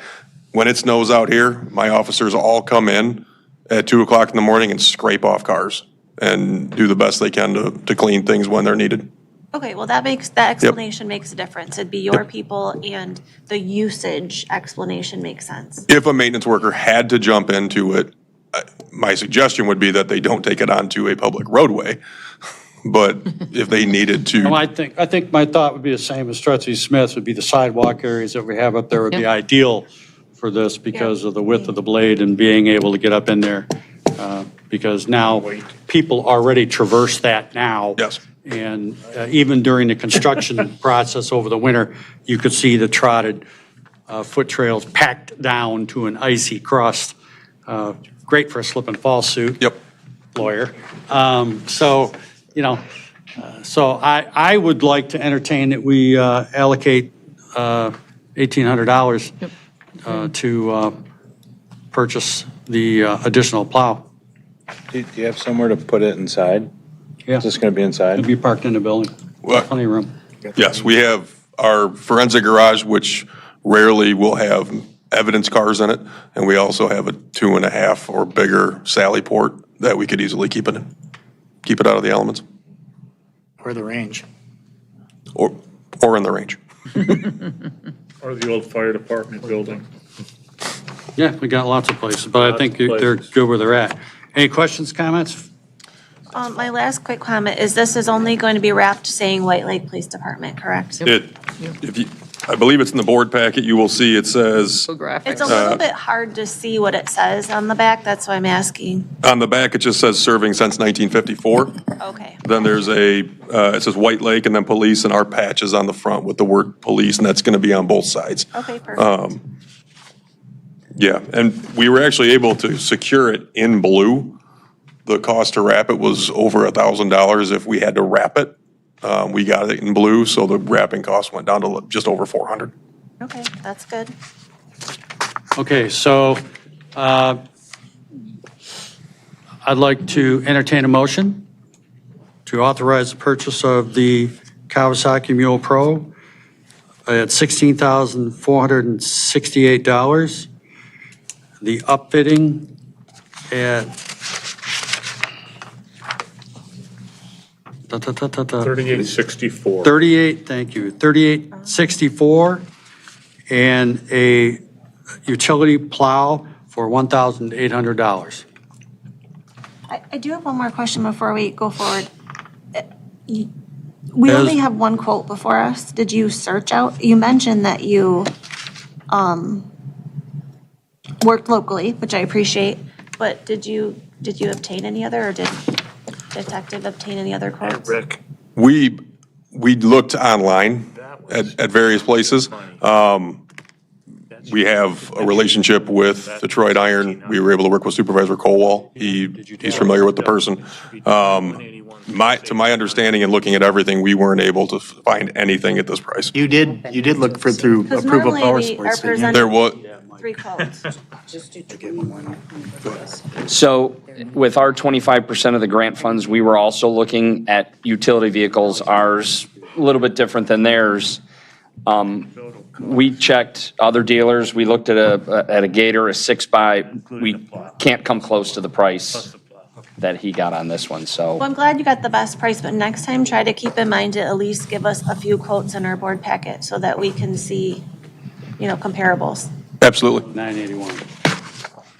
I'd like to, in that motion, the total price would be $21,981. As a form of a motion, look for support. Not to exceed 22. Not to exceed $22,000. In the form of support? Support. Support down here, roll call vote. Trustee Anderson? Yes. Trustee Voorhees? Yes. Trustee Smith? Yes. Clerk Noble, yes. Trustee Ruggles? Yes. Supervisor Kowal? Yes. And Treasurer Roman? Thanks. Yes. Motion carries. Thank you. Thank you. Thanks, guys. Great work. Okay. Request a memorandum, I can't get that out. Memorandum of Understanding Milford Memories Festival. Thank you, Mr. Supervisor. This is something that we do every year. Everybody's familiar with the Milford Memories Festival. It draws in a huge crowd. Milford puts out a request to various agencies, and we have stepped up every year to help them. This is the memorandum of understanding that just allows us to operate within the confines of Milford, have authority, and assist them and be able to have law enforcement power. while we're assisting them.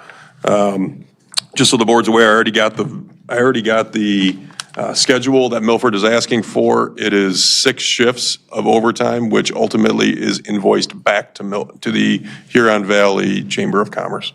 So once we're all said and done, and we know who's taking the overtime, what their rates are, then the event gets done. We invoice HVCC through Milford. They cut back a check to Milford, who cuts back to us. So this doesn't cost us anything. They reimburse us. They reimburse us. And we've done this, I don't know how many years we've. Had 3 or 4. Yeah. To my memory, possibly longer.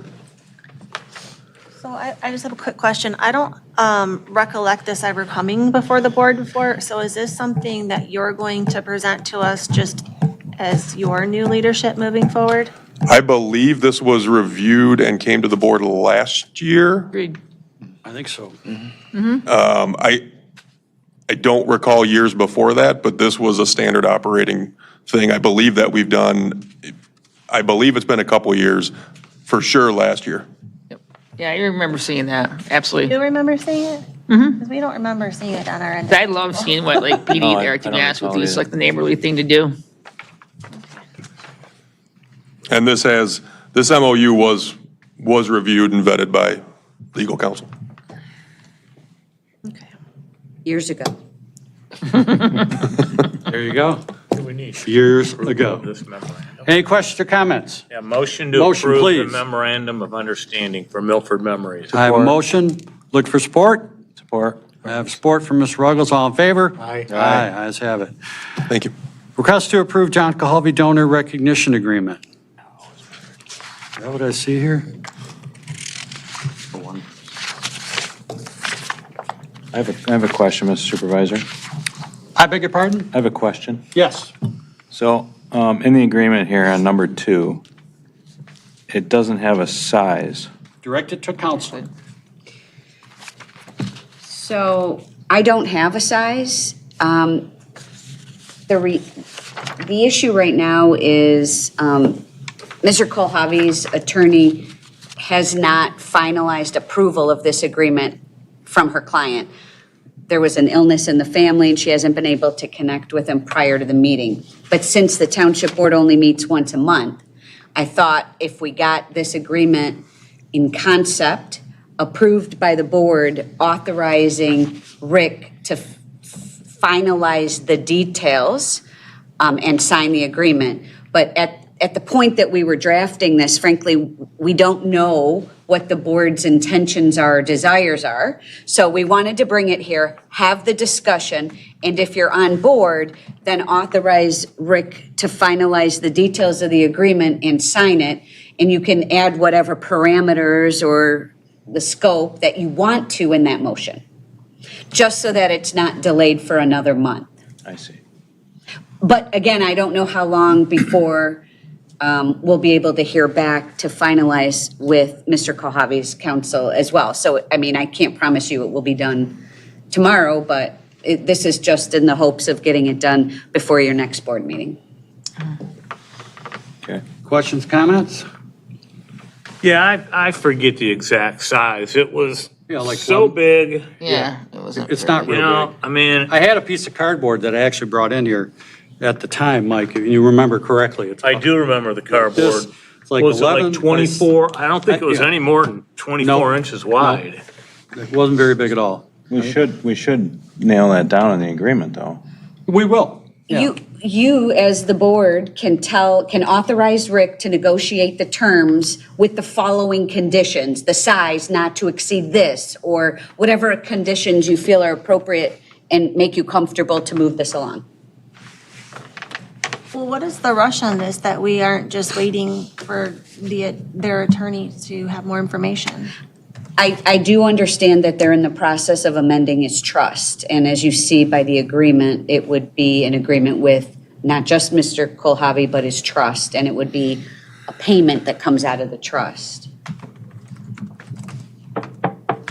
I would say not to exceed 18 by 24. Bingo. Okay. Perfect size.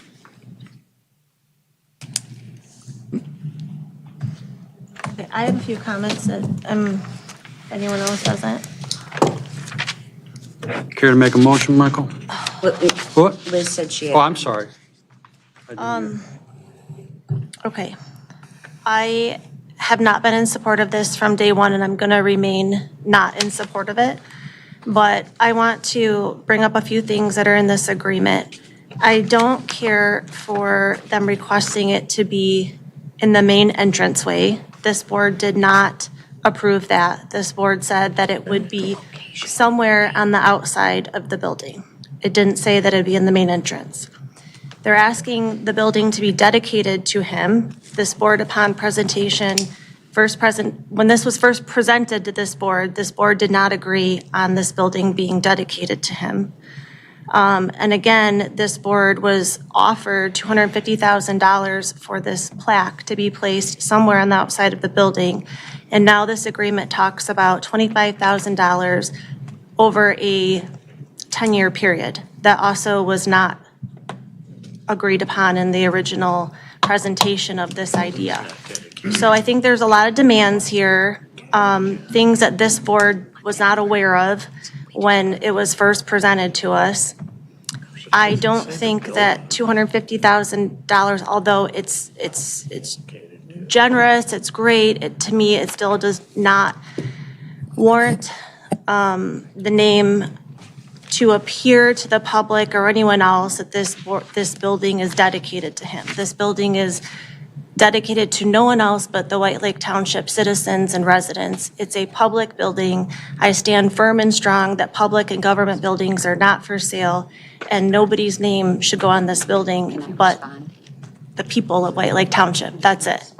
So I am against the entryway, I'm against it being dedicated to him, and I'm against how this money is now being offered to be tendered to us. None of that was in the original presentation when when the board agreed upon this. I never agreed to it, I've always been a no vote. But, so those are my issues. Those are the things I want to talk about and see, maybe we take out of this. This is just a proposal. We don't have to take it as is. Can I respond? Sure. I drafted this. They gave me. Well, if you drafted this, then you weren't being a very good listener. They gave me the direction of $25,000 for 10 years, and Trish gave me the language that they requested on the plaque previously, which is that dedicated to language. And as far as the location is concerned, I understood it was somewhere on the building. Yeah. On the building, not in the entranceway. It's a difference. Yeah, well, possibly. Near the entranceway. Well, So the board didn't my decide, the board has yet to decide where it's My going to be on the point- building. My point is, I wanted to clarify, this isn't on Kohlhavi, this is me working with Okay. Trish based on conversations when it came up, what Rick had told her, coupled with what I found in the minutes, coupled with their requests as far as the monetary contribution. And I did my best to put together this agreement to bring it here for discussion. There was no intention that I'm just drafting what you should adopt. I put something together so that it's a starting point for you all to decide how you want to proceed. Yeah, I understand that this is a proposal and that we don't have to take as is. We can discuss it, we can change it, we can amend it, and I think we should do all of those things. So, if I can, real quick, I agree with everything you said, and I voted against this. I've been against it. Now that we're talking about a plaque and not naming the entire building for him, I don't have a problem with the plaque. I really, doesn't bother me. $250,000, like I've said before, in the grand scheme of things, I don't think is, compared to the cost of the building, you know, it's relatively small amount, it's still a lot of money. I personally, the $25,000 over 10 years, I'm okay with it because we're going to get it anyways over the 10 years. And where you want to put it on the building, you know, that's up for discussion. So that's how I feel about it. Yeah, I'll just say, I agree with you, Liz, by the way, too. The building should not be named after a person. But the plaque can be dedicated to John. Yes. Right? That's all Yeah, So, we've discussed a plaque in the yeah, past. yep. And nothing has changed there. So, Is there an issue with putting it like on the outside of the building? Like on the front wall or something? Well, I thought originally we didn't want it out there, so we wanted it inside, Yeah, not it's- outside, because if you Yeah, have it on the absolutely. outside, it's like J. Edgar Hoover Building. Oh, yeah. Then people are gonna assume that the building is named after him. If it's inside the vestibule, people are gonna know that as a special tribute or a recognition for 48 years of basically unpaid service to the White Lake community. And I agree with you, it should not be named after him, the building. I don't think that was ever an intent. And you have a good argument there, or point there. But if you do put it on the building, the average person walks in, they're gonna see that and just assume it's the John Cahavi Public Safety Building. That makes sense. So that's why I thought we were gonna put it inside to alleviate that from your prior conversation at the last meeting. I think we need to have that conversation of where it goes. We haven't really ever Well, like the come to a library, consensus of where it's going to go. does the library have one in They there? have one inside the library. They have like a, Right in the vestibule, right, or no? Yeah, it's right in the. no, they have like a tree that you can put donor leaves and purchase a leaf for like a couple $100, and it's inside, not in the vestibule. It's all the way inside. That's up to the board. I just think on the outside, you would be having the appearance of the building being named after him. Inside, it doesn't matter at that point, I don't think. If you have it in there, how many people are gonna look to the left and look to the right? Probably not too many, and as years go on, they're gonna go, who's that guy? Yep. And sorry, he's not a famous person, he's a citizen that did I this think- basically, wanted to give back for 48 years. Yeah, I just agree with the idea, if we just put it inside the building, then that eliminates the idea that the building would be dedicated to him. So, if we can agree as a board that it goes on the interior of the building. Somewhere on the then interior. Somewhere in the interior of the building, and then at that time, since we're going 18 by 24, then we can go ahead as a board, say, okay, where is the positioning of this? So it's the interior, not on the outside of the building. I'm not in favor on the outside of the building. I agree with you from that standpoint. Okay. Where should we go from here, Counselor? So you can authorize Rick to negotiate Location. the location, provided it is on the inside of the Inside. building, Right, in a size not to exceed 18 by 24. which way? I- 18 by 24, I doesn't didn't- matter? Yeah. I mean, I don't want to get, to you. yeah, now you're getting into the weeds. right, that's what I'm saying. 8.5 by And the- 11? 11 by 8.5, okay. Ins- Okay, can I put And that the in the last- form of a motion? And the last item Please, I Mike. believe that needs to be addressed is there anything in particular you do or do not want it to say as far as his negotiations with? He can't name the building after himself. Yep, Right. absolutely. So the way it's proposed in there right now, you do not like? No, I think No, it's it's fine fine. the way it is now. Yeah, there's no buildings. Just Not doesn't- naming, it's just, It's the plaque is dedicated to Why him. can't it say like in recognition? So right now it reads dedicated to General John G.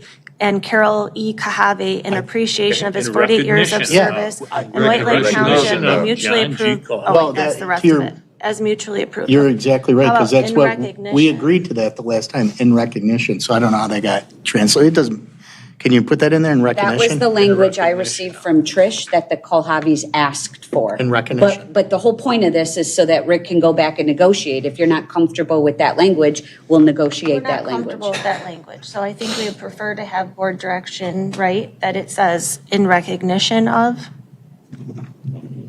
Okay. I'm fine Good. with that. So there are three things. Are you fine with all the stuff now? So motion to move forward with this agreement And authorizing Rick to and authorizing Rick negotiate the remaining terms the remaining terms regarding the size of the. regarding the size not to exceed 18 inches by 24 inches, that the location be somewhere inside the building, and that the words "in recognition of" be used instead of "dedicated." Well, so I just have one more clarity, Lisa. What is, respectfully, what would be the purpose of negotiating any further? We've given board direction. It can be this size or smaller. It can be inside. I will support that motion. Negotiation implies that there's a give and take. Well, what's in front of you is not Draft language. reviewed by them yet. So there may be terms that they want to change. That might not be substantive changes, but changes in the agreement that they want changed. So that's why you're giving Rick the authority to finalize the agreement. And maybe if you prefer, instead of the word negotiate, finalize the agreement instead of, I changed the word to finalize instead of negotiate. instead of negotiate. And that gives some flexibility if they want some minor changes that aren't real substantive that we know you won't be concerned Right, about. so I mean, I would be comfortable with non-substantive changes, but I wouldn't be comfortable with finding out later that it's been negotiated, that it's bigger or somewhere else or some other kind of tendering, change or something like that. So I mean, I think we need to stick to the things that matter to the board would be size, placement, and how we are going to receive payment. Yes, so the motion now would read, that Rick has authority to finalize the agreement subject to the size not to exceed 18 by 24, the location inside the building, and the term in recognition of would substitute dedication. So these three things would be for sure, but any other small changes might be. It should just say supervisor. Do you want me to put anything else in that, Liz? Did anyone else have anything? We got size, We we got location, and we have language. Dedication. Is everybody else comfortable with the 10 years? That's going to be payments over 10 years? Do we have a choice? No. Yeah, I agree. We don't have a choice, Liz. Yeah. Free money, we'll take it. We'll take it anytime. Yep. Okay. Okay, motion. Yeah, you amended your motion? Yep. I amended my support. Okay. Roll call vote. Trustee Voorhees. Yes. Trustee Anderson. Yes. Treasurer Roman. Yes. Trustee Ruggles. Yes. Trustee Smith. Although I very much appreciate the changes, I'm still going to remain a no. Clerk Noble, yes. Supervisor Colwell. Yes. Motion carries. Thank you. Mr. O'Neill. Good catch, Liz. Good evening, sir. Good evening, board. The next three items you're all familiar with because they were here last month for first reading. Beginning with item M, which is the second reading of amendment to zoning ordinance 26-001.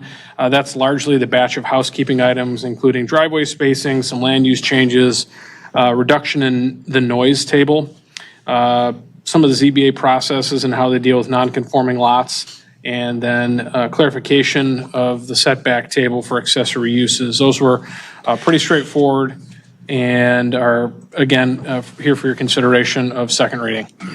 So this would be adoption? That's correct.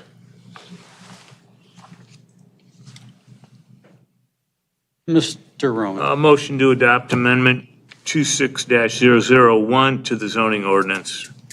Support. Motion support. Roll call vote. Trustee Voorhees. Yes. Trustee Roman, or Treasurer Roman. Yes. Trustee Smith. Yes. Trustee Ruggles. Yes. Clerk Noble, yes. Trustee Anderson. Yes.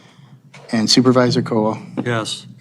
Next item, second reading amendment to zoning ordinance 26002. We do have some people from the public who have requested to speak. So I'm going to recognize them. Man in the orange shirt. Why don't you let him do his? I have a question now. He's got to do a presentation. I know what it is. But for the benefit of. Excuse me, one Okay. second. Fit for the people that are in the audience. Yeah, just very quickly then, the second round, second group of amendments, 002, are the amendments that would amend the process by which site plans are approved, restoring the township board as the final authority on final site plan requests. Very good.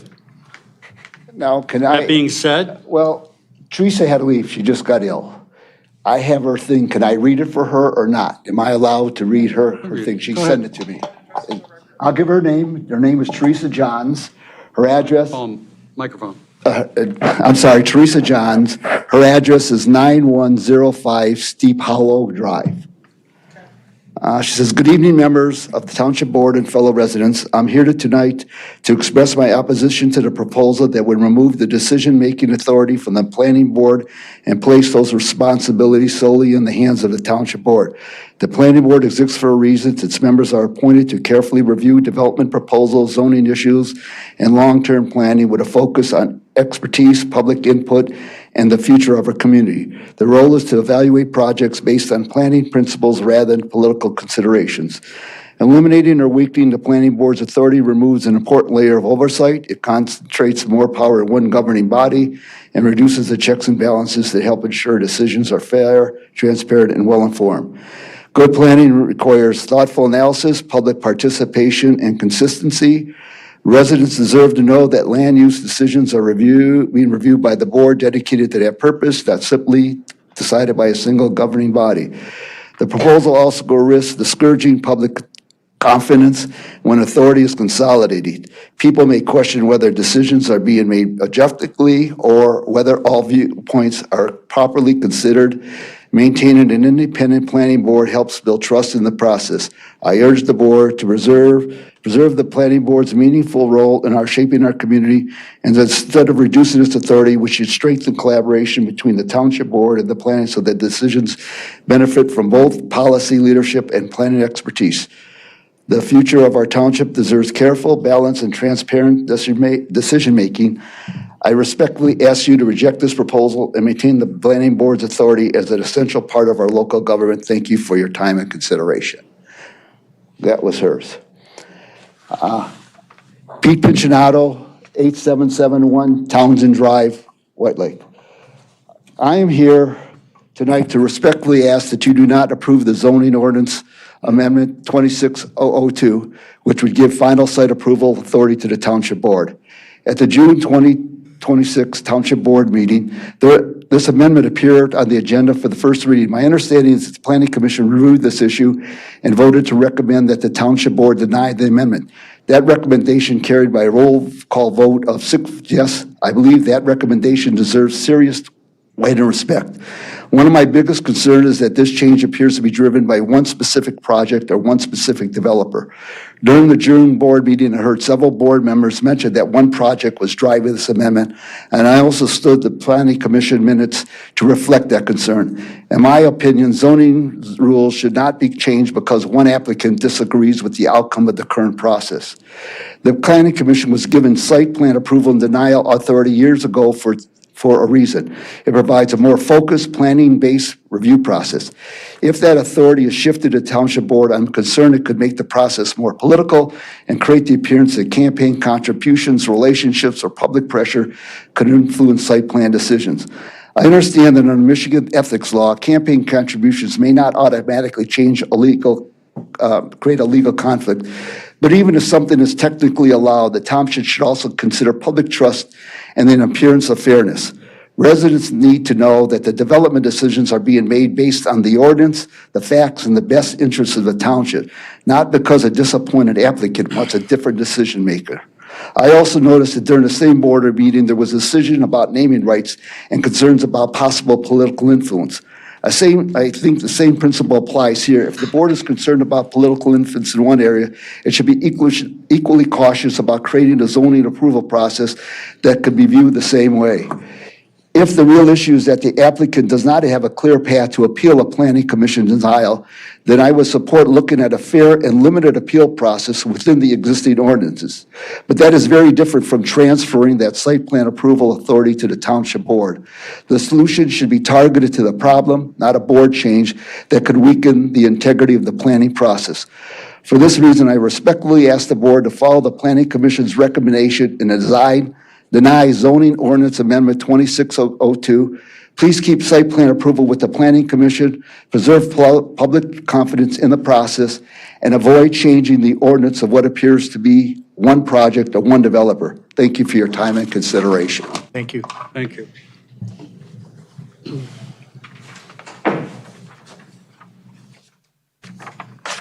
Hello, Board. Mike Powell, 4700 Cornerstone Drive here in White Lake. I started representing property owners in about 1980, and I would design developments on their property and bring them before the Planning Commission. And for 20 years, I would have to explain to the property owner why it took so long to get their projects approved. It had to go through the normal process that it does now, all the way through the Planning Commission. And then by the time it got to the Township Board, it actually extended the approval process 1, 2, sometimes 3 months longer than it would have the way it sits right now. That was problematic, and the property owners I represented, several of them decided to go into surrounding communities because virtually every surrounding community eliminated the Township Board's final approval of the site plan process. And as you have been schooled many times, time is money to a property owner and a developer, and therefore they went out of White Lake Township and went to other communities. Besides that, the length of the board meetings went to 8, 9, 10 o'clock at night and plus, because not only do you have all the agenda items that you have on your agenda tonight, but now you have all the Planning Commission issues that you have the public that are going to speak, and it just prolonged the meetings to very late into the evening. So I'm not convinced that this board and requiring that this modification be done to the zoning ordinance has been thought through thoroughly. So for 20 years, I represented property owners who constantly complained about the length of time it took and the money it took to get approvals here in White Lake Township. We experienced, quite frankly, developers pressuring township trustees and board members to go to lunch, go to dinners. They were also pressured in accepting monies for their campaign. I believe it would be safe to say that the wealthier developers actually bought gifts for the township. Several improvements to the fire department were bought by developers in order to speed the process and allow the process to continue for their approval. So for 20 years, I worked with the planning department here in White Lake Township to modify that and put the White Lake Township on an even keel with the surrounding communities. And about 2004, the Township Board worked with the Planning Department and the Planning Director, Sean O'Neill, in modifying the zoning ordinance to what it is currently. And what a shame it would be to put this township back 20 years in the approval process and back to where it was 20 years ago, and put this board and the rest of the township property owners where they were 20 years ago. I urge this board not to pursue the change, and I agree with the last proponent that there can be a modification in the appeal process, and that can be written in, but then it would be a developer-driven appeal. They would pay a fee, and it would come before you, and you would then have a choice. They have an appeal process now, much like they do the Zoning Board of Appeals. They can appeal to the Circuit Court. And that then, as you know, relieves the Township Board of some political liability because it's then demanded by a judge and not by this board. You really don't understand what you're getting yourself into if you make this modification. You're running in your time. Thank you very much, Board. Thank you, Mike Powell.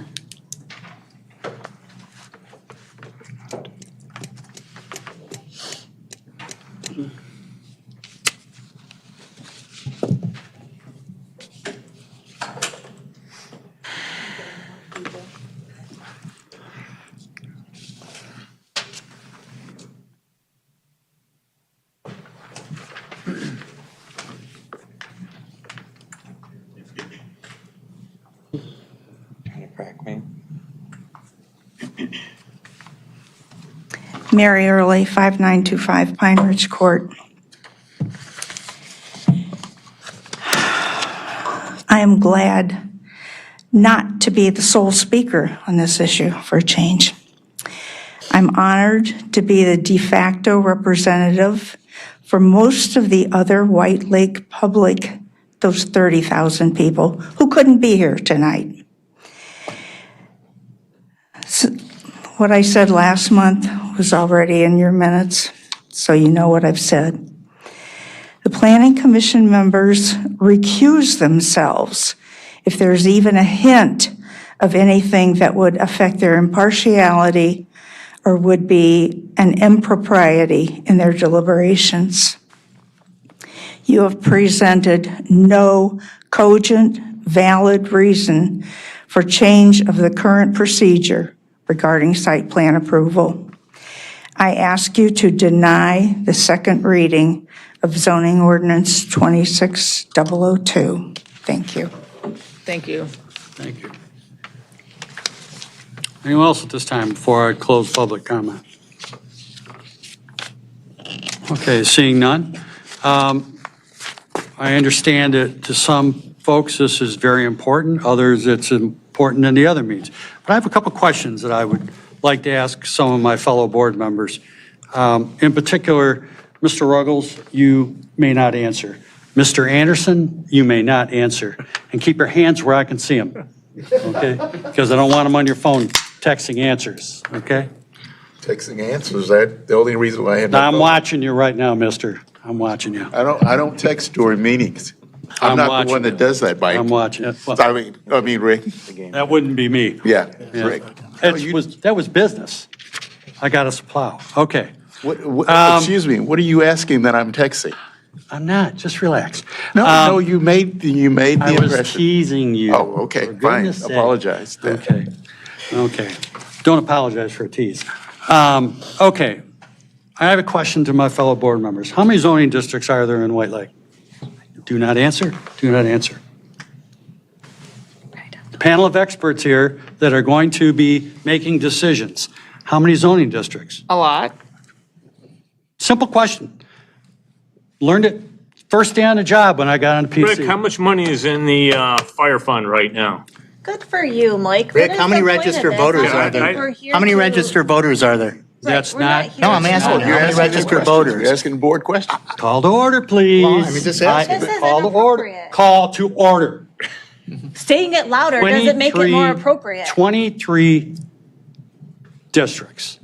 Fundamental questions for an area you're making decisions. That's why you had the planning commission.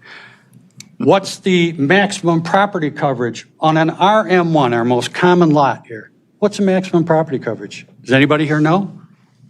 So you were on the What's, planning. I'm asking a But question. you were on the planning commission, so you have an advantage over us, and that's why we have. But this is what I'm trying to experts and explain. department heads before Yes. us to be able Yeah, to that's true. assist That's us true, in any Liz. decision that we make. That's true, Liz. You're correct in that statement. I have an advantage. And so does Mr. Ruggles, and so does Mr. Anderson. But they have exposure. I've already kind of forgotten some of it, so I have to remind myself because it's been a number of years since I've been on it. But no one can answer that basic question. 2 + 2 is 4. What is the basic maximum lot coverage on an RM1 lot? 20%. Can't answer that question. What's the rear setback on an RM1 lot? Does anybody here know that question? Answer? Here again, silence is golden. 40 foot. Those are just 3 basic fundamental questions on the most common piece of property that we have here in the township, outside of our larger tracts, and why it is so important for the Planning Commission to be allowed to do its job, because they're on top of these things, and they've learned more things, and I've forgotten things since I haven't been on the Planning Commission for a number of years. So that's why we should be relying on them for their area of expertise. It's not that anyone here couldn't figure this stuff out and couldn't learn and have a curve, but we already have a group of people in place that are dedicated to doing the job. So that's what is very important to remember, is that that's why they're there. To Mr. Powell's point, I can recall numbers of years ago, people coming in here, and my God, it was like pulling teeth from a chicken trying to get things done because it would keep going back and forth and back and forth and back and forth. We don't want to frustrate our residents. We don't want to frustrate our developers. We don't want to frustrate the people that are paying the taxes here on their property. And I believe that we'll frustrate residents when we bring other business in. For example, a long drawn-out affair. And if somebody's in the back row that's waiting for a zoning change on their property and they're talking about, well, where's the fire hydrant? Where's this? Where's that? Et cetera, et cetera, et cetera. These are the types of things that the Planning Commission does the heavy lifting, okay? And it's not against anybody here. It's just you don't know what you don't know, okay? And I know when I appointed Mr. Ruggles to the PC, he had a learning curve for a period of time, and he's become quite good at it. Mr. Anderson, who appointed you? My brother Mike? Yeah. And he said, similar thing, it takes time to learn this stuff.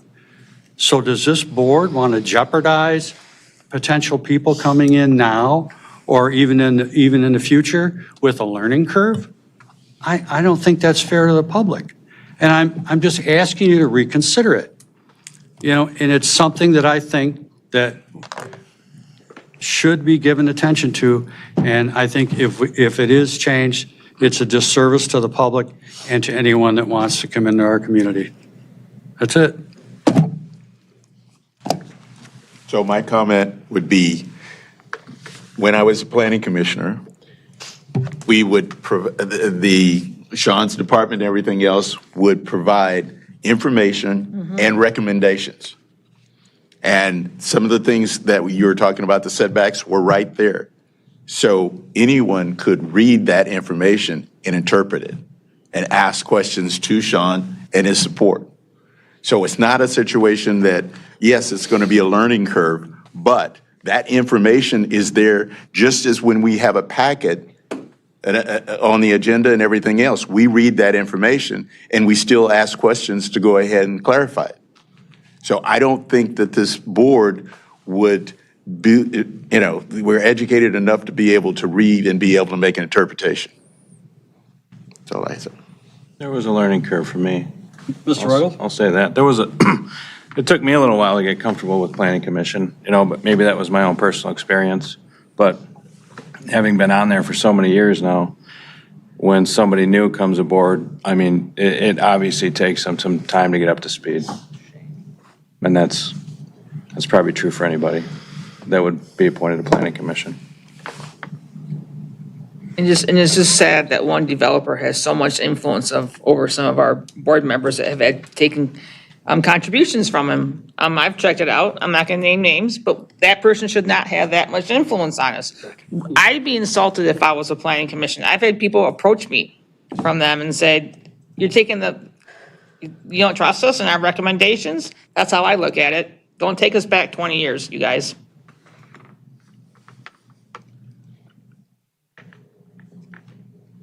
I have a couple comments. So like Mr. Anderson said, we are capable of learning. There's a lot of things in our board packets every month that nobody here is an expert on, or one person knows more than the other. We are capable of reading and learning, so it's a little insulting to think that we're not. Another thing is the supervisor has never rotated any of us as liaisons, so we aren't given as liaisons. So nobody else here has been given the opportunity to be a planning commission liaison except Trustee Ruggles. I'm not here for the developers. I'm here for the residents. So if it takes a developer a little bit longer to build, that's, I'm not here for the developers. As I mentioned last month on a different topic, we probably are in desperate need of an ethics policy for this board moving forward. And as Mr. Powell mentioned, I was not a seated member of this board when some of the things took place that he mentioned, but we could include those things in an ethics policy that we don't accept money or we don't go to lunch with developers, or, we could have some parameters in that situation. And then maybe we consider, the planning commission appointees coming before us a little bit more seriously. We as a nicety confirm their appointments. We really have no say in their appointments. The reason why, although I very nice to see my friend Mr. Powell in the audience and speak today, and I appreciate your wisdom that you've brought to this. But the reason why I was supporting this was often we are held accountable no matter if we did it or not. So the planning commission, to our residents, we still are held responsible. So I don't really see harm in having the final say. Perhaps, and you can help me a little bit, Mr. O'Neill, that we could work on or tweak on an appeal process. Like maybe do we have the authority to change that, as that it was brought up by Mr. Powell? I'm not familiar with that. I'm happy to talk to you about it, but I'm unfamiliar with an appeal process outside of the ZBA or circuit court. Okay. So maybe that's something worth looking into, or even, exploring just as a possibility. But, my take on it, as I mentioned last time, was we're responsible for what happens in this community no matter what. And I would like to see, the final site plans. I think that we're more than capable of learning, just like everybody else had to figure out what happened. And we're so fortunate to have experts sitting here that can guide us and help us along the way. So that's all. Thank you. To make a motion to move to adopt Amendment 26-002 to the zoning ordinance. Second. Roll call vote. Trustee Smith? Yes. Trustee Ruggles? No. Clerk Noble, yes. Supervisor Kowal? Absolutely no. Treasurer Roman? Yes. Trustee Anderson? Yes. Trustee Voorhees? No way. Unfortunately, motion carries. Second reading, zoning request 9391 Highland Road. I thought you'd be in Florida. You told me you're going back to Florida. Came back Sunday night. Oh, okay. Mr. O'Neill. Yes, this is also very, it's probably, as you recall, pretty straightforward request. Mr. Brendel owns property at 9391 Highland Road. It's currently zoned planned business. He's requesting to rezone this parcel that's approximately 11 acres in size to local business. And the Planning Commission recommendation was approval after a public hearing, and you moved it from first reading to second reading. And again, we would be supportive of the request and would encourage you to approve this rezoning request. I'll make a motion to approve Resolution 26-021, extend the temporary moratorium. And You're on the wrong. Yeah. You're on the wrong. I skipped that, sorry. Move to adopt, Anthony. Move to it. Move to adopt. Yeah, I'm looking right at it. Want me Data to process. make the motion? Right here. Oh, this is, I'm sorry, I was on the other one. Oh. Yeah, it was on data. Want me to make the motion? Yeah, go ahead. Make a motion to approve the rezoning request for 9391 Highland Road from planned business to local business. I'll support. Motion support, all in favor? Aye. Aye, ayes have it. Shouldn't we do roll call? Rick? We don't have to. Okay. Mr. O'Neill, Good evening again. let's talk data. Let's talk. Before you tonight is a resolution that Lisa put together. We've worked together on some of the dates here, which would basically extend the existing moratorium for a period of approximately 6 months. We are working, on a regular basis to compile the necessary ordinance amendments in order to bring this information to the Planning Commission and eventually the Township Board. As you know, there are several communities in Southeast Michigan that are a couple of months ahead of us in this process. We've been working with them and as they've kind of taken the lead. And so I really don't want to jump ahead of that process. I want to take the time to kind of understand what is, as this moves through the process for many communities, kind of acceptable by way of changes to these standards. So I'm going to request if you would indulge us a little bit of extra time that the moratorium that was adopted on February 17th of 2026 be extended through February 12th of 2027. I believe this will hopefully give us the time necessary to finish the amendments and analysis presented again, as I mentioned, to the Planning Commission, eventually back here to the Township Board for approval. And I think this gives us good time in order to do a complete job. That's it? Unless Lisa has anything to add, that's all I have. Good job. Yep. Yes? Make a motion Counsel, to approve. nothing? I'll make a Anything to motion. I can make the motion. Make the motion. Anthony, I started it. Well, officially, I started it. Okay, I was on then the do wrong it. one. No, I started. Listen. Make a motion on Resolution 26-021 to extend the temporary moratorium under deferring reviews and decisions regarding data processing centers pending completion of zoning ordinance and review and amendment process. Support. Motion support, roll call vote. Trustee Voorhees, Yes. Trustee Ruggles, Yes. Clerk Noble, yes. Trustee Smith, Yes. Treasurer Roman. Yes. Supervisor Colwell, Yes. and Trustee Anderson. Yes. Motion carries. Mr. Supervisor, I'm assuming you ladies are the Women of Hope.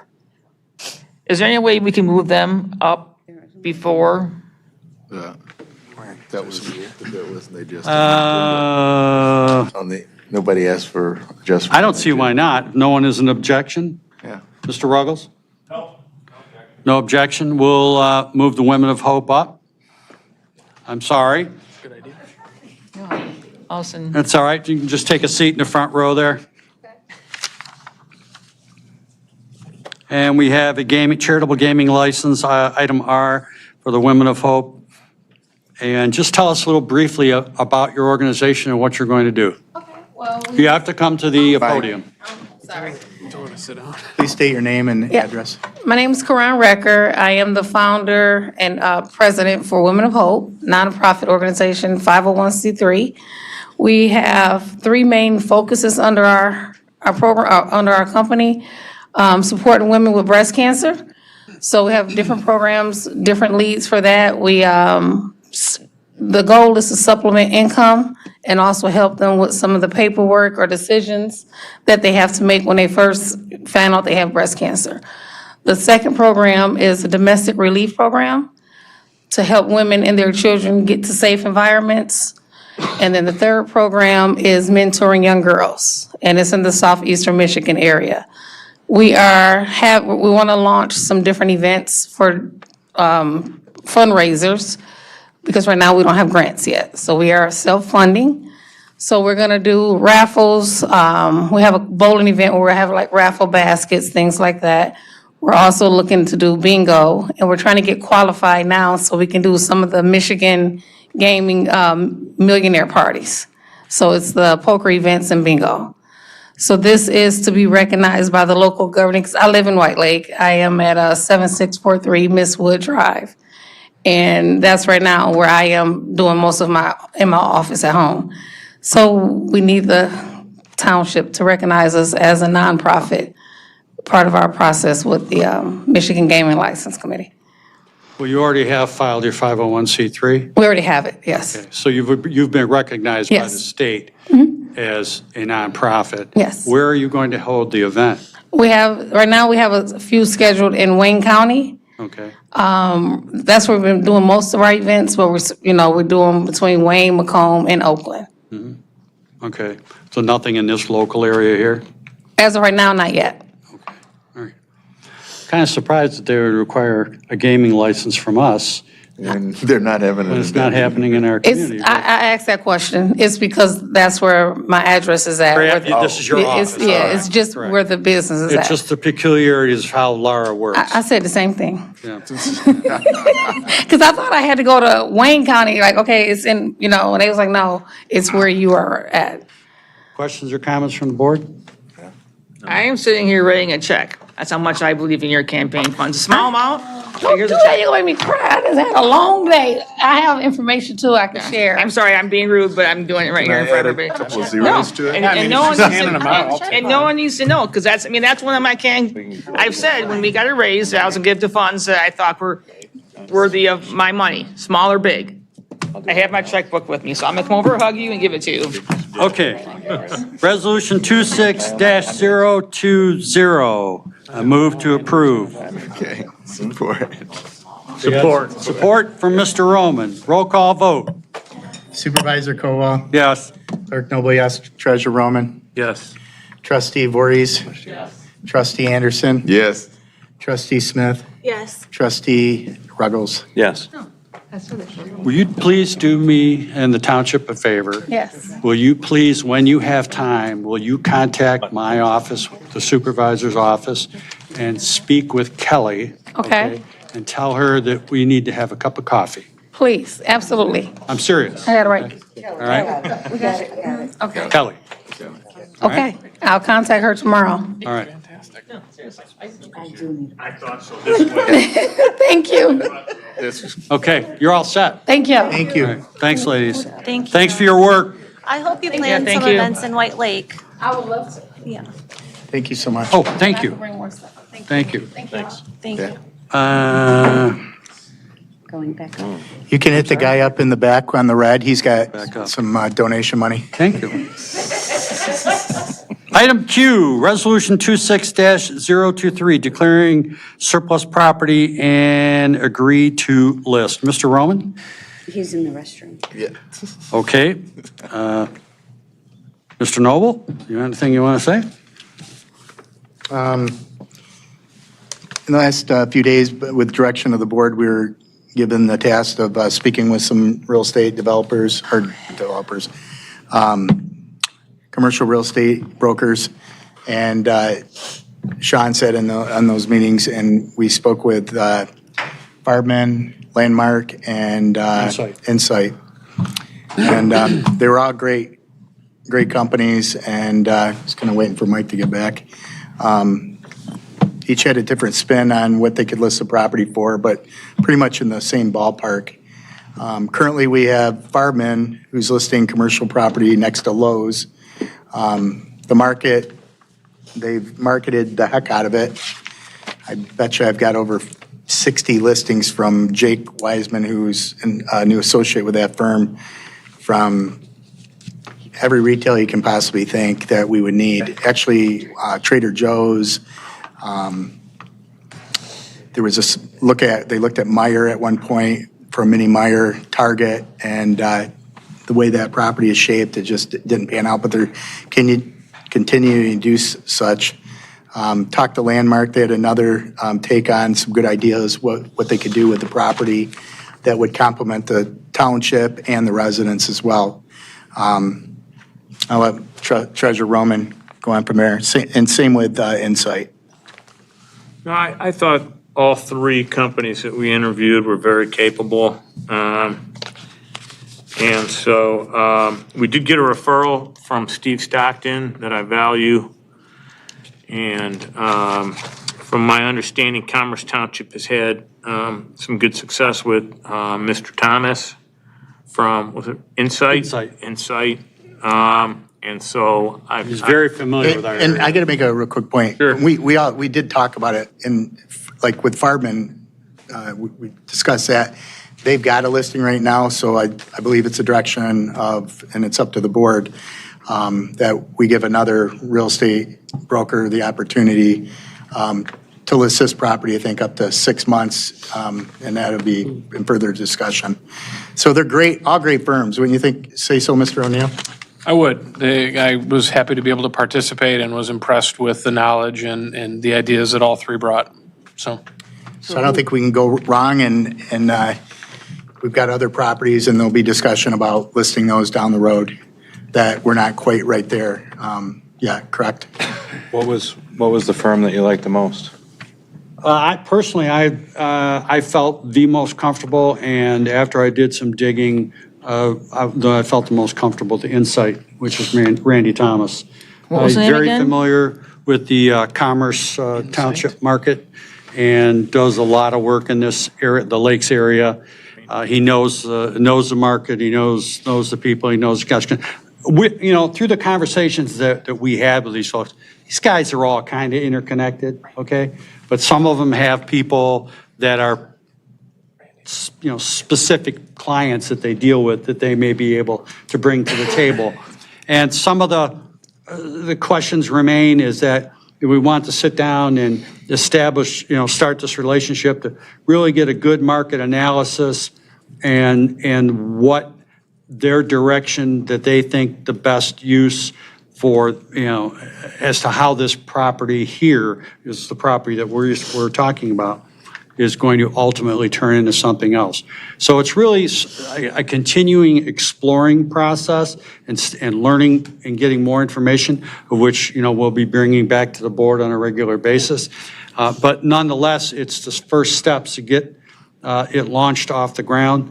And, if the board would, if you asked my opinion, and I'm telling you, Insight Realty would be my first choice. So did they think that this is the way to list it? That was going to be my question. The whole page? Well, they will do some research. This is part of that digging into this, the nuts and bolts of it. I think they told us, bifurcating. Their point was list it all as one parcel and let the buyers subdivide it, or tell us, say, hey, we don't need the back end where your walking track is, but they thought the best game plan was to list it all as one. Another reason I kind of like them is, and I'm not picking on Farbin, but they haven't sold our other property yet. And I don't know the real estate market commercially, but, my thought process is to some extent, reward the broker that sells your property for you. Hasn't sold, what's been listed for 2 years? Yeah, About 3 years. About 3 years. So, And I don't think, I don't think it's lack of trying or attempting. I've got all the listings. Yeah, I'm not picking on them. No, It's just they one of their haven't- good points, and each person was talking about it, is like this building, for instance, and Sean talked in detail about this. This is a functioning building that could be a chiropractor, a dentist, and, maybe a daycare downstairs. So this building would actually bring in revenue while they're exploring the most options on the front of the property. They had great ideas for the 6.5 acres that we have between the Civic Center, and we're just not there yet. They had an excellent idea for the back portion of the fire department property for residential. So the property is only worth what a buyer will come and pay for it. They're just giving us ballparks, and the market is tough right now because of construction costs. We were at $175 a square foot. We're over $500 right now a square foot. So you got to have deep pockets and it's a plan. Yeah, some things are moving, but people are looking for existing buildings right now. So this is, I guess, the best way for us, to look at this as kind of an exploratory process, but we obviously need to give them some time.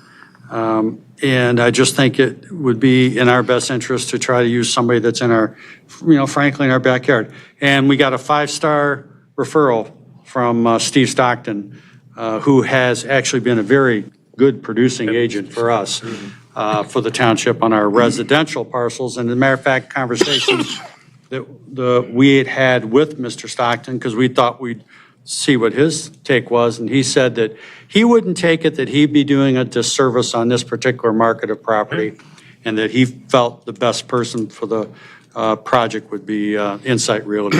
And another positive thing that we discussed is we're bringing these big firms in that they might come across somebody tomorrow and they'll just co-broker, come in and bring their client in and work with the people that are listing it. So it's a win-win for everybody, if you ask me. So as a reminder, who was the contact information? Who found this contact? Well, I know well, we all know who Randy Thomas is, and I've known him through Commerce Township and a couple other Okay, things. thank you. And then a couple of the other brokers, we've had the dealing with the other parcel that we have. No, I know that, down the no, road. this is, So they're this is the Randy They're the Thomas major one. players in the area is who Okay. they are. You know, I wouldn't say it was any one specific person, that we knew specifically, but when the name came up a couple different times, when I hear they get the same referral from a couple, 3 different places, that tends to get my attention. Fair, that's fair, okay. So that's what did it for me. But again, it's the board's decision. We can do a 6-month listing and then have the right to extend if possible, if need be. By that, I mean, he could be in the 5th month and 2nd week and have somebody very interested and the wheels start turning. Well, we're not going to get rid of his listing, if he's got a fish on the line, that kind of thing.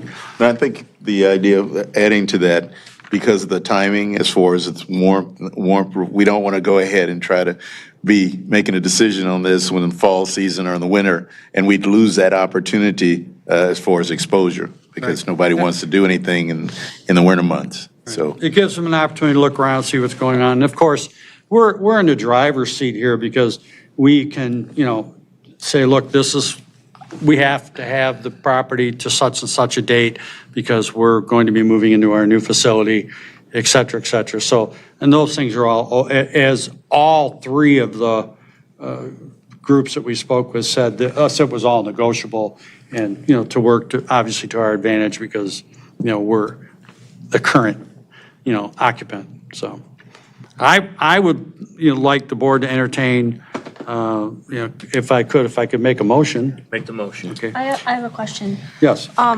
So back to the parcel itself, last month or whenever we most recently talked about this, I'm unclear that we actually made a full decision to include the park.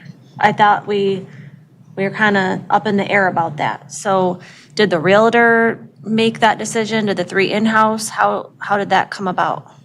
That was at the suggestion of all 3 realtors. Because of storm detention basin and things like that. Not that we would get rid of the park, but to have Rich on, like, we might need that for the storm detention. We talked with them about the potential of keeping it and repurposing the park so we didn't have to purchase property somewhere else. It's an open, flat piece of property, but then also allowing for whoever was to purchase the front property, use that for stormwater purposes, which, frankly, could be a win-win. They need an outlet. It could be provided through the park property, and we could still maintain a portion of the park. I think that's something that we want to maybe flesh out through this process and further discuss. We also talked about how it's unlikely that someone's going to pay much for that property back there. It's not very wide. It's very hard to use. It may be something that no one's really interested in. It may just stay with us because no one wants to really purchase that. They just want to use it as a stormwater outlet to the creek that's at the north end of the property. So I think we're just sort of unclear. And I think without knowing who the end user will be and what they'll want, it's tough for us to, start drawing lines on paper. We wouldn't want to exclude anyone from wanting to participate in the purchase or, proceed with a purchase, if we were trying to draw hard lines on paper. So we kind of tried to leave it flexible. But, I think there is certainly some value to the township keeping a portion of that for, there is a bit in the way of improvement down there. There is some, I know you guys have talked about pickleball courts, for example. 2 of the developers talked about having a client that did a project similar to this project and including pickleball amenities and park amenities, utilizing our park and like combining their development with the park amenities with, being able to put up pickleball courts and some other activities for the community and leaving it open to the community, not just, the tenants or who resides here. So they were all great ideas. I was just wondering, because I didn't think the board made that final decision yet if we were going to include the park or not. So just kind of wondering how we got there. It just depends. Yeah, I don't think I think it's just that we're looking at what the exploratory end of it is. It could very well have someone comes in that doesn't have an interest in that and would want to bifurcate this property for whatever reason. So, but their suggestion was put the whole thing out there, see what happens. And I think if we get an offer in 30 days, they're going to come back here and that will be part of the negotiation. they're going to offer whatever they're going to offer for whatever they're interested in, and it'll give us an opportunity to counter and say, well, for that price, we'd like to keep this or use this portion. I mean, I think it's just sort of laying out there all the opportunity and then negotiating what we may or may not end up wanting to keep at the end. And by we, I mean, of course, the 7 of you. Okay, thank you. With that, I'd like to make a motion to have the board approve for the supervisor's office to sign an agreement with Insight Realty agent Mr. Randy Thomas for a period of 6 months with the option to extend or change agencies at its expiration. As a form of motion? I'll support that. Motion, support, roll call vote? Trustee Voorhees, Yes. trustee Ruggles, Yes. trustee Smith, Yes. trustee Anderson, Yes. treasurer Roman. Yes. Clerk Noble, yes. Supervisor Kowal. Yes. Okay. I don't know yet. No, I don't know enough about commercial. Metro Act permit. Mr. Clerk, anything you want to add on that? It's pretty boilerplate. Pretty cut and dry. Yeah. I mean, it's complicated, but Yeah, but we've been working with Lisa's office and Joellen. Lisa? Lisa? Oh, I was Metro talking to Act you. permit is what it is, right? Yeah. Yeah, I mean, No, I was complimenting your office Oh, sorry. about working, with Joellen and setting this up where we're going to have a lot of more oversight on the process, bringing DLZ to make sure we don't cross the utilities. Because right now, currently in other communities, we have, I believe they can go up to 5 subcontractors. And like in Wixom, for example, they're just leaving a mess all over the place in other communities. I don't know in Lyon Township, have they started over there yet, Sean? They made a mess in my yard, yeah. So I we're mean, trying. they planted grass, but it doesn't look nice. I'm going to have to redo it. Yeah. So, I mean, are you able to help? Can you come over next weekend? Absolutely. Thank you. But, so it's a process that she's been working with other communities such as Waterford and is doing a tremendous job, so that's about it. Make a motion? Make a motion to approve Resolution 26-016, approving the Gateway Infrastructure Metro Act permit. I have a motion, look for support. Support. I have motion and support by Mr. Anderson. Roll call vote? Supervisor Kola. Yes. Clerk Noble, yes. Treasurer Roman. Yes. Trustee Ruggles. Yes.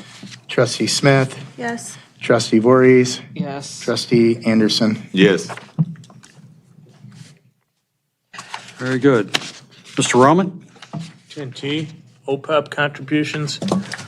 You know, we got a pat on the back earlier in the day from Plant Moran because we're now 80% funded as far as retiree health care. And we did close that pool off for really a good reason.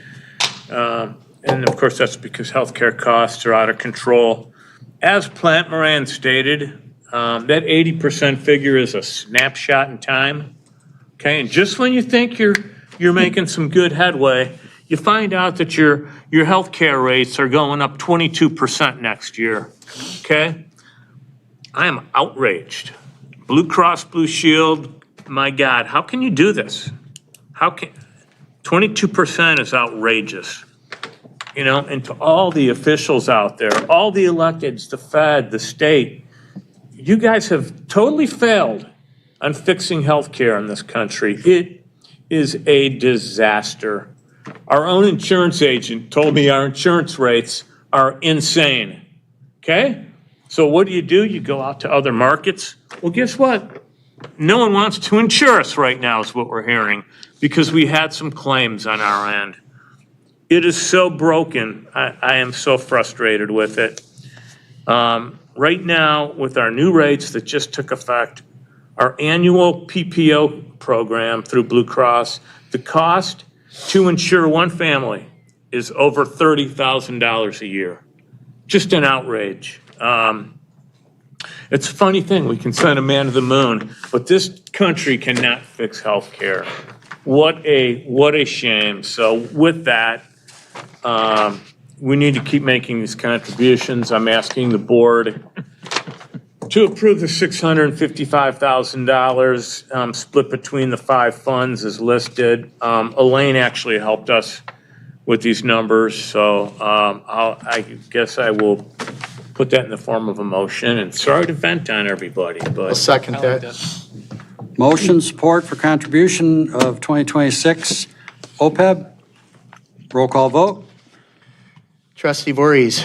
Yes. Trustee Smith. Yes. Clerk Noble, yes. Treasurer Roman. Yes. Trustee Ruggles. Yes. Supervisor Kowal. Yes. Trustee Anderson. Yes. Next item, Fire Department Budget Workshop, special board meeting request. Thank you, Supervisor. This was on the agenda. Trish and I were trying to schedule a special board meeting to do some strategic planning and budget discussions. We were unable to do that prior to the meeting, but I was able to speak with all the board members and kind of figure out vacations and so forth. So we may have a date or two, so I'll speak with Trish and we'll get that scheduled. Again, I'm a planner. I like to work off of a document, and if I can get the board's input on where we are, where we're going, I think that'll help plan as we prepare for next year's budget and so forth. And the future. Absolutely, absolutely. Where we're going, what services we want to provide and everything else. And to my recollection, some of the other firefighters, that's never happened with the fire department. I'm kind of used to doing that, so I think that would be a good thing for us to get together and have that at a special meeting. Agreed. Before I do move on, though, I did want to, on behalf of Sean O'Neill and myself, congratulate Aaron Potter on 25 years wedding anniversary as today. So he's spending it with us. But yes, it'll be forthcoming, and we'll figure out a date and agenda and send a lot of information your way to make that more fruitful of time. Appreciate I that. think Matt wanted to wish him happy anniversary too, right? I mean, you went in on this. Right? Yeah. I clapped. All right. Oh, okay. I didn't see it. Okay. It would hold be on. best Yes. if we can look in September. Can we wait till September? We'll take a look at all the dates and see what we can come up with. Okay, it sounds like September will work.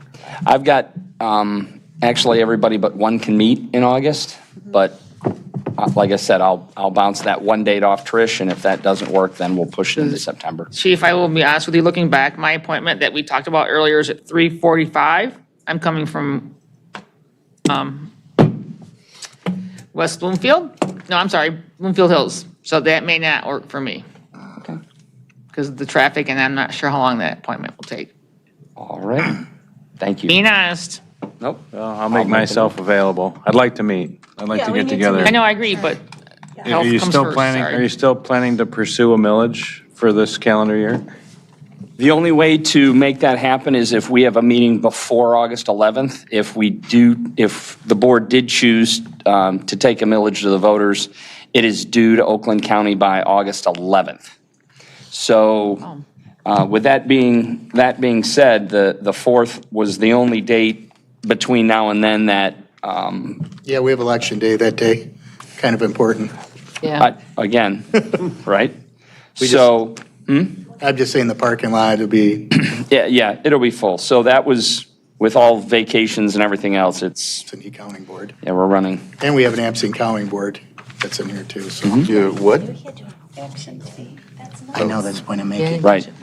It'd be great to get together. No, right, I understand. We're gonna be needing some equipment, right? Fire trucks and different things and.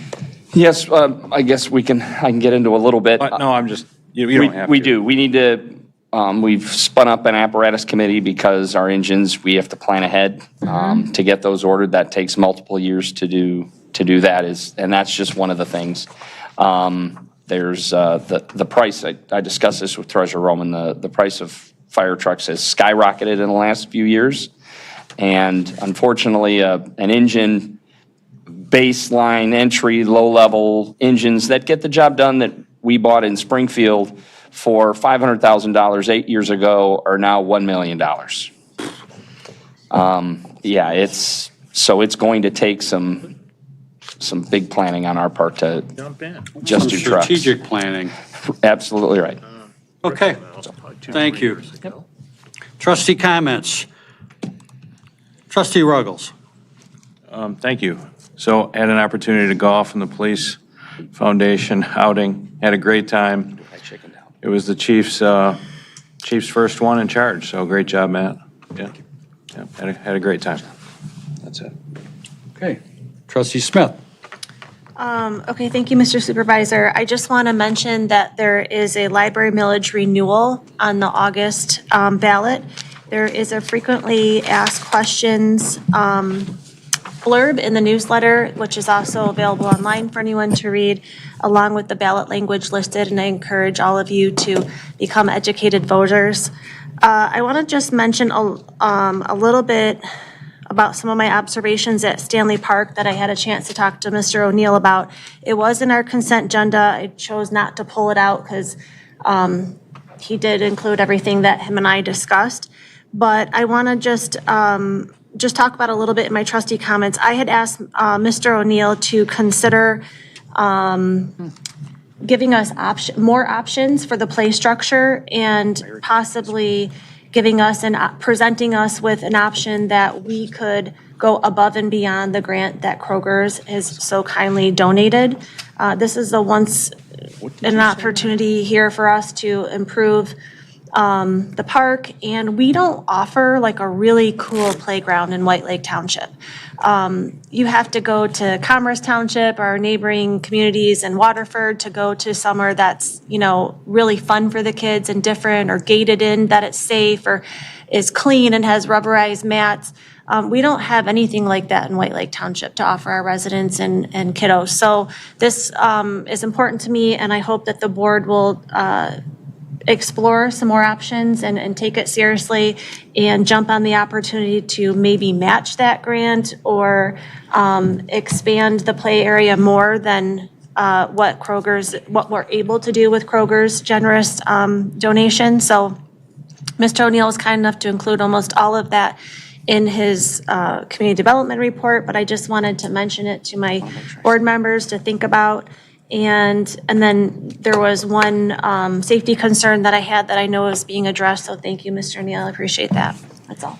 Trustee Smith? Okey-doke. Real quick. Anderson. Wait, hold on one second. I just had one quick comment for Trustee Smith. I wanted to make sure the library board gets our thanks. We thank them, but our Youth Fire Academy is there all week this week. Okay. They've been great. The facility's been great, and we appreciate the use of that.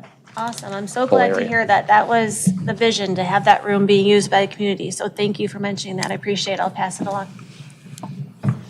Mr. Anderson. Yes, good evening. Just want to go ahead and talk about the chief. Chief ended up having a very successful first foundation as far as golf outing. And it was so successful that they ran out of raffle tickets. And so next year, you might want to go ahead and up that number. So, because we definitely will contribute. If you tell me you're buying more, I'll buy more. Hey. Well, I didn't even buy my normal. Yeah. Our attorney didn't even get a chance to buy the normal, and she was at our table. So anyway, this food for thought. Just want to let you guys know, the Lakes Chamber of Commerce is having an event on August the 1st, Rocking Under the Stars. And that's from 4 to 10. And a couple of the groups that we usually have at Fish Farm is going to be there, Magic Bus and Power Play. So be sure to take advantage of that off of Newton Road. Also, with ZBA, we had two cases, the last event that was last meeting, and we've got 4 cases coming up for Thursday. So if anybody wants to come out to the ZBA, feel free to do so. And also wanted to mention in advance about Quake on the Lake that's coming up on the 15th and 16th. So you guys get your suntan lotion and everything else and enjoy yourselves out there for the 15th and 16th. And then I encourage everybody to go ahead and vote on August 4th so we can keep the clerk working. Keep him employed. Mr. Roman. Whoop, Mr. Roman. I wanted to thank the Furniture Committee for all the work they put in. So thanks, Liz. Thank you. And thanks, Trish and Kim. I also wanted to thank the Color Committee Thanks, Liz. Trish and Kim again. You guys put a lot of time in, and it's much appreciated. I would also like to thank the Treasurer's Department and the Accounting Department for a great job on the year-end accounting and the audit. So thanks, Yomar, Dawn, Kim, Samantha, and Lisa. And finally, I just want you all to know that I tried some Ruggles corn the other day. It's just come out, and it was amazing. And you want to know what else? There was no price increase. Thank you, Farmer Ruggles, for not increasing prices. Even though diesel went up. Even though healthcare went up. What a guy. Are you good? I'm good. Mr. Noble. I'd just like to thank Yomar. Did a tremendous job with the audit being brought in, halfway through the, or he came in at the end of the year, worked well with Plant Moran. He's streamlining things, very efficient. I know that was a big deal to Elaine when she left, and just want to say, hey, Elaine, if you were watching, and that's it. And thank you to the Furniture Committee for all your hard work. Andrea. Thank you. I took advantage of the Rock on the Farm that we had back in a month ago at the Fisk Farm. It was great to see that the police department and the fire department foundation were there grilling hot dogs and selling alcohol. Congratulations to Chief Ivory and Officer Welling once again for a fantastic police outing. I sponsored a team which consisted of my nephews, my husband, and my brother-in-law, and I am proud to say that on the Brentwood course, they were second place. So, yeah, we'll be back next year. Yeah, Or they'll right. be back next year. Yeah, right. My nephews, his families. Who was keeping score? Thank you. Yeah, who was keeping? Bob. No, it was my nephews that were the good ones. All set? I'm all set, thank you. Well, I certainly appreciate everyone coming tonight, and those of you who stayed, I certainly appreciate that. And those of you who may still have us tuned in, I appreciate that. You just gave me. There's a lot of different things that the township has gone through, and in the growing pains and things of that nature, and it's good to have certain people be able to count on them to provide certain duties, so to speak, like the color committee, design, and the different groups out there, the furniture committee, and the folks that have done that. But everybody's done a good job to try to move everything forward and make it happen. And we're all excited to have a new home with a snowplow. Yeah. And the audit report was great, and that's only because everybody here watches what they're doing and tries to make sure that everything is accountable. An A+ mark is not something that comes easy, and as you heard the auditor say, many communities would be very envious of our position. So that's a good thing to know. So with that, I will say. No, Alexa, are you going to close session? What's that? You could close session. Not yet. I'm not done yet. And I'll say, I want to have one more thing, and I want everyone to keep Mr. John Kalhavi and his family in your prayers. His wife is having some health struggles right now, so that would be most helpful if you could do that. So that, we are now going to be moving into closed session. A motion to recess into closed session, consider attorney-client privilege, communication in accordance with MCL 15.2681H and pursuant to MCL 15.2681E to consult with its attorneys regarding trial or settlement strategy in connection with the Oakland County Circuit Court case number 2025-215757CZ White Lake Charter Township versus Axis Electric LLC and NGM Insurance Company. That is in the form of a motion. I'll second it. Support. Motion, support, roll call vote. Supervisor Kowal? Yes. Trustee Ruggles? Yes. Trustee Voorhees? Yes. Trustee Anderson? Yes. Trustee Smith? Yes. Treasurer Roman? Yes. Clerk Noble, yes. Supervisor Kowal? Did you say yes? Yes, thank you. Thought you called me first, but that's okay. We needed it.